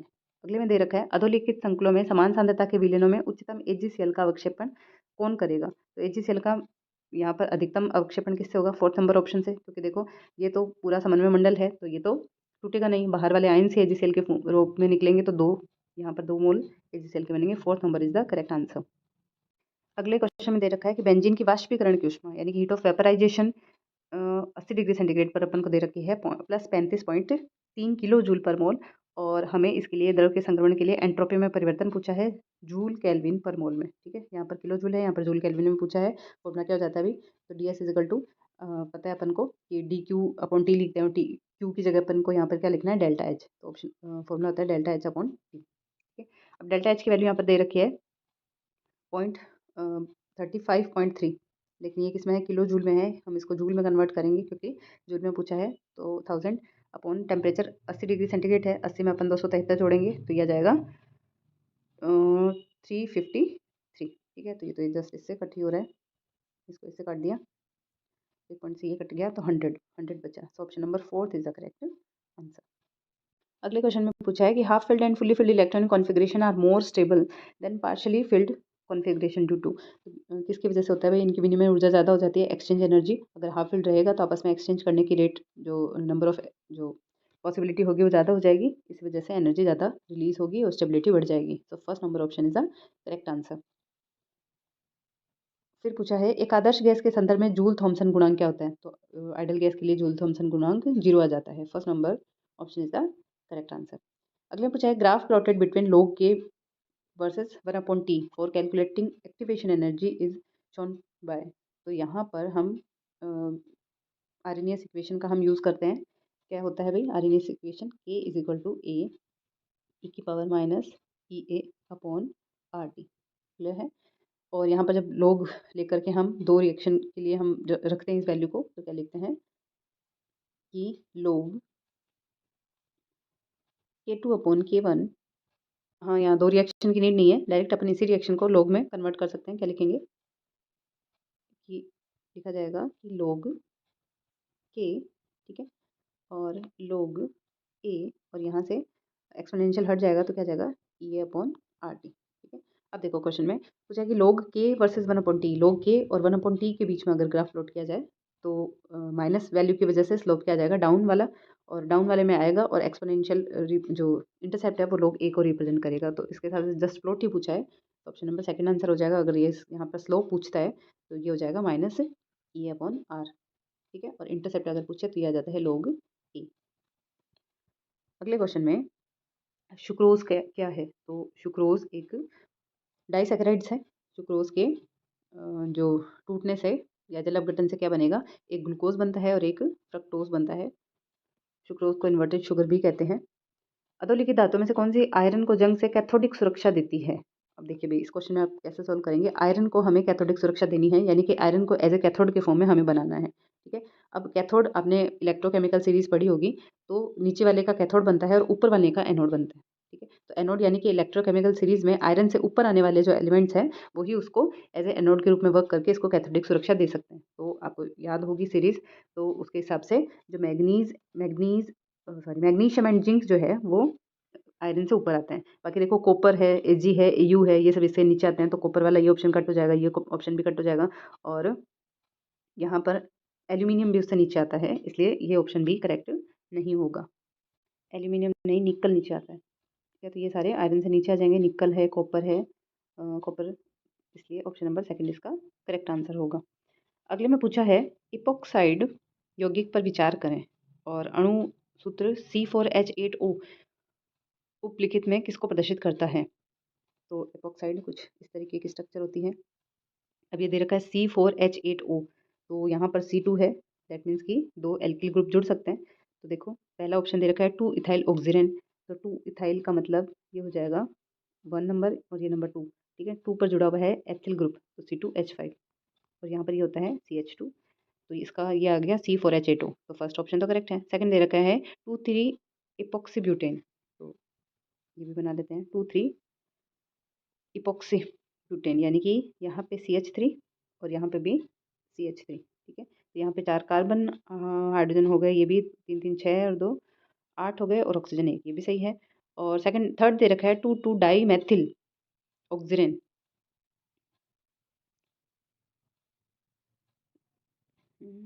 2,2 डाई मैथिल कैसे बनेगा? ये 2 पे ही CH3 और ये CH3 ग्रुप जोड़ दिए। ठीक है, तो सेम वही 4 कार्बन है, 8 हाइड्रोजन हो जाएंगे, 1 ऑक्सीजन, तो इसके सभी ऑप्शन करेक्ट है। So option number 4 is the correct answer. अगले में पूछा है order rate constant of a reaction at 100 degree centigrade is 3 into 10 to power minus 4 litre पर मोल पर सेकेंड है। अपन को दे दिया यहाँ पर रेट कांस्टेंट के की वैल्यू दे दी। Calculate the value of the rate constant at 400 degree centigrade given that the energy of activation of this reaction is equal to 0। Activation energy यहाँ पर क्या दे दी भाई? 0 दे दी। ठीक है, और अब ये पूछ रहा है कि हमें एक टेम्परेचर पर यानी कि 100 डिग्री सेंटीग्रेड पर तो हमने के का मान दे रखा है, और 400 पर हमें के का मान पूछा है। ठीक है, लेकिन देखो एक्टिवेशन एनर्जी जब 0 दे दी, दैट मीन्स कि रेट कांस्टेंट जो है वो इंडिपेंडेंट हो जाता है टेम्परेचर से। एक्टिवेशन एनर्जी अगर 0 है, दैट मीन्स कि टेम्परेचर से फिर रिएक्शन इफेक्टेड ही नहीं होगी। एक्टिवेशन एनर्जी की वैल्यू अगर अपन को 0 दे दी, मतलब कि रिएक्टेंट को प्रोडक्ट में कन्वर्ट होने के लिए एक्टिवेशन एनर्जी यहाँ पर नहीं है, दैट मीन्स कि टेम्परेचर से रिएक्शन इफेक्टेड नहीं होगी। इसलिए जो सेम है 100 डिग्री पर है, वही इसकी वैल्यू भी आ जाएगी। सो option number 3 is the correct answer. अगर ये एक्टिवेशन एनर्जी यहाँ पे 0 नहीं दी होती तो अपन फॉर्मूला लगा देते log K2/K1। log A से A कट जाता है, और यहाँ पे बचता है EA/2.303 R ब्रैकेट में 1/T1 माइनस 1/T2। तो इस फॉर्मूला में वैल्यू रख करके पुट कर देते हैं। अगला ऑप्शन क्वेश्चन दे रखा है अधोलिखित कार्बोकेटाइन पर विचार करो, सबसे सर्वाधिक स्थायी पूछा है। तो देखो फर्स्ट सेकंड एंड थर्ड में क्या दे रखा है? अभी Cl दे रखा है, और Cl क्या है? एक इलेक्ट्रॉन विड्रॉइंग ग्रुप है। सो इलेक्ट्रॉन विड्रॉ करेगा, ऊपर से कार्बोकेटाइन है तो इलेक्ट्रॉन की डेंसिटी और कम कर देगा और स्टेबिलिटी और ज़्यादा कम हो जाएगी। सो option number first is the correct answer, यानी कि खाली जो ए है वही इसमें करेक्ट स्टेबल कार्बोकेटाइन होगा। अगले में अधोलिखित डी कक्षकों में से कौन सा अक्षीय डी ऑर्बिटल है, यानी एक्सियल पर डी कौन सा ऑर्बिटल होता है? तो D X Y Y Z और एक्स जेड, यानी कि जो T2 जी ऑर्बिटल्स होते हैं ना, उन सभी की लोब्स क्या होती है? इन बिटवीन द एक्सिस आती है। ठीक है, लेकिन जो D X square Y square है उसकी लोब क्या आती है? ऑन द एक्सिस आ जाती है, इस तरीके से, और एक जस्ट इसके परपेंडिकुलर अपन को पीछे की तरफ दिखाई देता है। Option third is the correct answer. Which of the following molecule has seesaw shape? तो देखिए भाई, शीशों में sp3 डी हाइब्रिडाइजेशन होता है और एक लोन पर रहता है, जो कि यहाँ पर कौन से पोजीशन? इक्वेटोरियल पोजीशन को ग्रहण करता है। तो चलिए कैलकुलेट कर लेते हैं। तो देखो ऐसा 4 है, सल्फर है 4, तो इसमें क्या हो गया? बॉन्ड बना रहे हैं, एक हो गया लोन पेयर, तो 1 + 4 यानी कि 5 से हो गया sp3 डी हाइब्रिडाइजेशन, शेप हो जाएगी सीसो। नेक्स्ट क्वेश्चन में अधोलिखित प्रतिस्थापी एनिलीनों में सर्वाधिक क्षारीय कौन सा है? सबसे ज़्यादा बेसिक पूछा है इसमें। तो देखो बेसिक में ऑर्थो एमिनो एनिलीन दे रखा है, एमिनो एनिलीन है। तो 3 में तो देखो एनिलीन पर, ये एनिलीन हमने बना लिया। अच्छा, बेसिसिटी कहाँ? इस लोन पेयर से रिप्रेजेंट होने वाली है। तो 3 में तो ऑर्थोपेरामेटा एनिलीन दे रखा है, और एक ऑप्शन में यहाँ पर हमें मिथाइल ग्रुप दे दिया है 4th नंबर में। तो सबसे पहले तो बेसिसिटी की बात करेंगे, तो भी लोन पेयर की डेंसिटी जितनी ज़्यादा होगी उतना ही ज़्यादा वो स्ट्रॉन्ग बेस होगा, जितना इजीली वो लोन पेयर दे पाएगा। तो एमीन जो ग्रुप होगा वो अपने प्लस आर इफेक्ट की वजह से यहाँ पर लोन पेयर की डेंसिटी को इंक्रीज ही करेगा। मैथिल ग्रुप इतना इंक्रीज नहीं कर पाएगा, क्योंकि मैथिल का ग्रुप सिर्फ आई इफेक्ट काम करता है। ओके, अब देखिए हम यहाँ ऑर्थो एंड मेटा की बात करें, तो साथ में NH2 का नाइट्रोजन की वजह से क्या लगेगा? माइनस आई इफेक्ट लगेगा। तो अगर ये माइनस आई यहाँ पास में जुड़ा रहेगा तो ये तो इलेक्ट्रॉन की डेंसिटी को कम करेगा। सेकंड नंबर मेटा पर भी करेगा। ठीक है, और मेटा पर वैसे भी रेजोनेंस इफेक्ट काम नहीं करता, तो रेजोनेंस इफेक्ट सिर्फ ऑर्थो और पैरा पर काम करेगा। सो यहाँ पर पैरा जो ऑप्शन हो जाएगा वो इसका करेक्ट आंसर हो जाएगा। पैरा एमिनो एनिलीन, पैरा स्थिति पर उपस्थित एमीन ग्रुप इलेक्ट्रॉन की डेंसिटी को इंक्रीज करेगा और बेसिसिटी भी बढ़ जाएगी। अगले क्वेश्चन में एक फर्स्ट ऑर्डर रिएक्शन दे रखी है, जिसका टी हाफ अपन को दे रखा है 80 मिनट, 80 मिनट दे रखा है, और इसके लिए प्रारंभिक मात्रा यानी कि जो रिएक्टेंट की इनिशियल कंसंट्रेशन है वो 2.0 मोल पर लीटर दी थी, और सेल बी रिड्यूस्ड इन 0.025 मोल पर लीटर है। और पूछा है टाइम, यहाँ पर कितने टाइम में ये इतना रिड्यूस हो जाएगी। तो चलिए फॉर्मूला लिखते हैं अपन, T = 2.303 अपॉन के की बजाय हम टी हाफ वाला फॉर्मूला लिखेंगे। क्यों? क्योंकि यहाँ पर अपन को टी हाफ की अमाउंट दे रखी है। ठीक है, तो 0.693 अप इंटू टी हाफ की मैं डायरेक्ट वैल्यू लिख दूँ, 80 मिनट्स दे रखी है। लोग इनिशियल कंसंट्रेशन कितना दे रखा है? 2, और साथ में अपन को कितना रिड्यूस हो गया, रिड्यूस होकर के कितना बचा, तो 0.25 बचा। ठीक है, रिड्यूस होकर कितना बचा है, 0.25। अगर मैं यहीं से इसको कैंसिल आउट कर दूं तो ये इंटू 100 होगा और ये 25 से कट होकर के हो जाएगा 4। ठीक है, दैट मीन्स कि 8 लोग 8 बचा है। तो जब आप इसे काटोगे तो लोग 8 आ गया, तो फॉर्मूला क्या बचा अपना, t is equal to 2.303 upon 0.693। इसको जब आप कट करते हैं तो ये आता है 3.3, तो मैं डायरेक्ट लिखूँ इसको तो यह जाएगा 3.3 इंटू टाइम अपना था टी हाफ 80 और ये क्या आ गया था, अपन ने काटा लोग 100 को 25 से काटा तो 4 आ गया, तो क्या बचा लोग 2 इंटू 4 और 4 मतलब 8 और 8 को अपन क्या लिख सकते हैं 2 की पावर 3, तो 3 आ गया लोग 2, लोग 2 की वैल्यू होती है 0.3020। तो इस तरीके से आप जब इसको कैलकुलेट करेंगे ओवरऑल 3.3 इंटू 80 इंटू 0.3010 इंटू 3। ठीक है, इन सबको जब आप कैलकुलेट करेंगे तो ये आपकी वैल्यू आ जाएगी 240 minute. Option third is the correct answer. निम्नलिखित में से कौन सा उच्चतम संकुलन दक्षता रखता है। ठीक है, हाई एफिशिएंसी पूछा है, सॉरी हाई पैकिंग एफिशिएंसी। सो यहाँ पर सिंपल क्यूबिक की आपको पता है कितनी होती है, ये आती है 52.4। ठीक है, बीसीसी की कितनी आती है 68 और एचसीपी की कितनी आती है 74। सो यहाँ पे हाईएस्ट किसकी हो जाएगी 74 वाली, यानी कि हेक्सागोनल क्लोज पैकिंग की एफिशिएंसी सबसे ज़्यादा हो जाएगी, पैकिंग एफिशिएंसी। नेक्स्ट क्वेश्चन पूछा है RNGX के बारे में असत्य कथन। तो इसका निर्माण RNGX को एक विलायक में निलंबित Mg के साथ मिलाकर के करते हैं। विलायक अप्रोटिक ध्रुवीय होना चाहिए, इसको अन्य रसायन की तरह संग्रह कर सकते हैं और यह Mg का सर्वाधिक महत्वपूर्ण कार्य यौगिक होता है। तो ऑप्शन नंबर थर्ड इसका इनकरेक्ट स्टेटमेंट हो जाएगा। RMGX को मिलाने के लिए हम Mg को RX के साथ में रिएक्शन करके बनाते हैं, तो ऑप्शन फर्स्ट करेक्ट है। सेकंड दे रखा है कि एप्रोटिक होना चाहिए। थर्ड है कि इसको अन्य की तरह स्टोर नहीं कर सकते हैं, क्योंकि वाटर मॉलिक्यूल के साथ में क्या कर जाता है, रिएक्शन कर जाता है। इसको ईथर में स्टोर किया जाता है, पढ़ा होगा आपने, RMGX को हम ईथर में स्टोर करते हैं, क्योंकि ये वाटर के साथ में रिएक्शन करके और क्या कर लेगा भाई, RMGX अगर वाटर के साथ में स्टोर कर देंगे तो यहाँ से इसका हाइड्रोजन लेकर की R यानी कि एल्कीन अलग हो जाएगा। ठीक है, एल्कीन बना लेगा, MgXOH अलग हो जाएगा। तो इस तरीके से वाटर में इसको स्टोर नहीं किया जा सकता है। नेक्स्ट है अनावश्यक एमिनो अम्ल है, यानी कि नॉन एसेंशियल। तो नॉन एसेंशियल पूछा भाई, तो आवश्यक एमिनो एसिड आपको पता है 10 होते हैं। कौन कौन से होते हैं, ये क्वेश्चन बहुत बार रिपीट होता है, एक बार आप देख लीजिए कौन कौन से होते हैं भाई। वेलिन होता है, ल्यूसीन होता है, आइसोल्यूसीन होता है, उसके अलावा आर्जिनिन है, आर्जिनिन के साथ साथ फिर लाइसिन हो जाता है, लाइसिन, फिर थ्रियोनिन। ठीक है, थ्रियोनिन के अलावा फिर मिथायोनिन, मिथायोनिन, फिर एक फेनिल एलानिन भी होता है। ठीक है, और एक ट्रिप्टोफैन और एक हिस्टिडीन। हिस्टिडीन आई थिंक ये 10 हो चुके हैं। तो इनमें से अब ये पूछा कि इनमें से कौन सा नॉन एसेंशियल है, तो एलेनिन जो है वो यहाँ नॉन एसेंशियल हो जाएगा।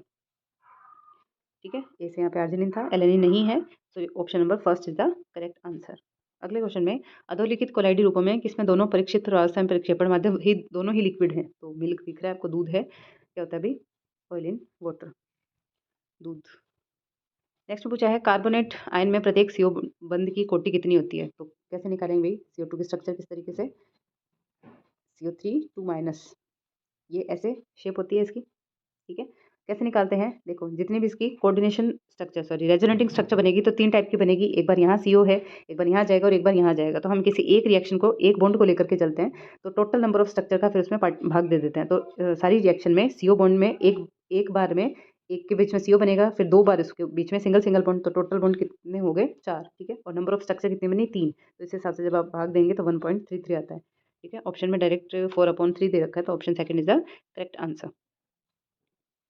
अगला क्वेश्चन दे रखा है 145 नंबर, इलेक्ट्रॉन्स ने ही जो बेंजीन वलय पर आक्रमण करता है तो मध्यवर्ती एक सिग्मा संकुल, जिसे हम विलेन मध्यवर्ती भी कहते हैं, निम्न में से किसकी ऊर्जा निम्नतम है। अब ऊर्जा निम्नतम का मतलब हो गया स्टेबिलिटी, जिसकी मैक्सिमम है। ठीक है, तो यहाँ पे देखिए जो ये मध्यवर्ती बनता है उसमें पॉजिटिव चार्ज रहता है। ठीक है, अब ये देख सकते हैं स्ट्रक्चर, वैसे तो इसकी ये स्ट्रक्चर होती है। तो जब पॉजिटिव चार्ज है तो ऑब्वियस सी बात है कि कोई इलेक्ट्रॉन विड्रॉइंग ग्रुप उसकी स्टेबिलिटी को और कम कर देगा और इलेक्ट्रॉन डोनेटिंग ग्रुप इसकी स्टेबिलिटी को बढ़ाएगा। तो NO2 ग्रुप यहाँ पे दे रखा है, NO2 NO2 NO2, और NO2 क्या होता है, इलेक्ट्रॉन विड्रॉइंग ग्रुप है, तो ये इसकी स्टेबिलिटी को डिक्रीज करेगा। सो option number first is the correct answer. Option first जो है उसमें NO2 ग्रुप नहीं है, इसलिए उसकी स्टेबिलिटी मैक्सिमम आ जाएगी। अगले क्वेश्चन में कैनिचारो अभिक्रिया के लिए निम्न में से कौन प्रदर्शित नहीं करता है। तो कैनिचारो अभिक्रिया के लिए अल्फा हाइड्रोजन नहीं चाहिए होता है। तो देखो फर्स्ट ऑप्शन में अल्फा हाइड्रोजन नहीं है, इसमें भी नहीं है और इसमें भी नहीं है, क्योंकि यहाँ कार्बन से तीनों CH3 ग्रुप जुड़े हुए हैं, अल्फा हाइड्रोजन नहीं है। सो ऑप्शन नंबर थर्ड में अल्फा हाइड्रोजन प्रेजेंट है, एल्डोल कंडेंसेशन देता है, कैनिचारो नहीं देता। अधोलिखित सभी लाक्षणिक गुण बेंजीन में पाए जाते हैं सिवाय कि बेंजीन में इनमें से कौन सा गुण नहीं पाया जाता है। समतली होता है, बिल्कुल सही है। पाई इलेक्ट्रॉन पूर्णतया विस्थापित होते हैं, बिल्कुल सही है। हक्कल नियम का पालन करता है, ये भी सही है। और कार्बन कार्बन बॉन्ड लेंथ जो है 133 पिकोमीटर इसमें नहीं होती है। यहाँ पर carbon carbon bond length double और सिंगल बॉन्ड के बीच की डिस्टेंस पाई जाती है, बीच का बाउंड ऑर्डर होता है। तो ऑप्शन नंबर 4 जो है वो इसमें इनकरेक्ट स्टेटमेंट हो जाएगा। अगला और लास्ट क्वेश्चन दे रखा है, absorbance of A solution of A solute is not a function of absorbance. तो आपने बियर लैम्बर्ट लॉ पढ़ा होगा, जिसमें आपने पढ़ा है A is equal to epsilon C L. ठीक है, तो यानी कि जो अब्जॉर्बेंस है वो किस किस पर डिपेंड करती है, एप्सिलॉन पर, कंसंट्रेशन पर एंड लेंथ पर।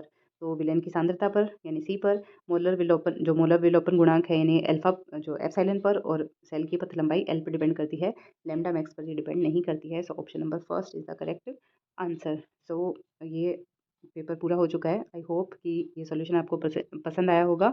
अगर आपको किसी और भी पेपर का सॉल्यूशन चाहिए तो आप मुझे कमेंट कर सकते हैं। अगर आपको वीडियोस पसंद आ रहे हैं तो आप इसे लाइक कर सकते हैं, और नेक्स्ट अपडेट के लिए आप इसे मेरे चैनल को सब्सक्राइब कर सकते हैं। और बाकी पेपर्स मैं डाल चुकी हूँ फर्स्ट ग्रेड के 2013, 15 और 18 का, उनके लिंक मैं आपको डिस्क्रिप्शन बॉक्स में दे दूँगी, तो उन्हें आप जा करके चेक कर सकते हैं। इसके अलावा मैं आगे कॉलेज लेक्चरर का, पॉलिटेक्निक कॉलेज के भी सॉल्व पेपर डालूँगी। तो बने रहिए मेरे साथ यूँ ही। Thank you.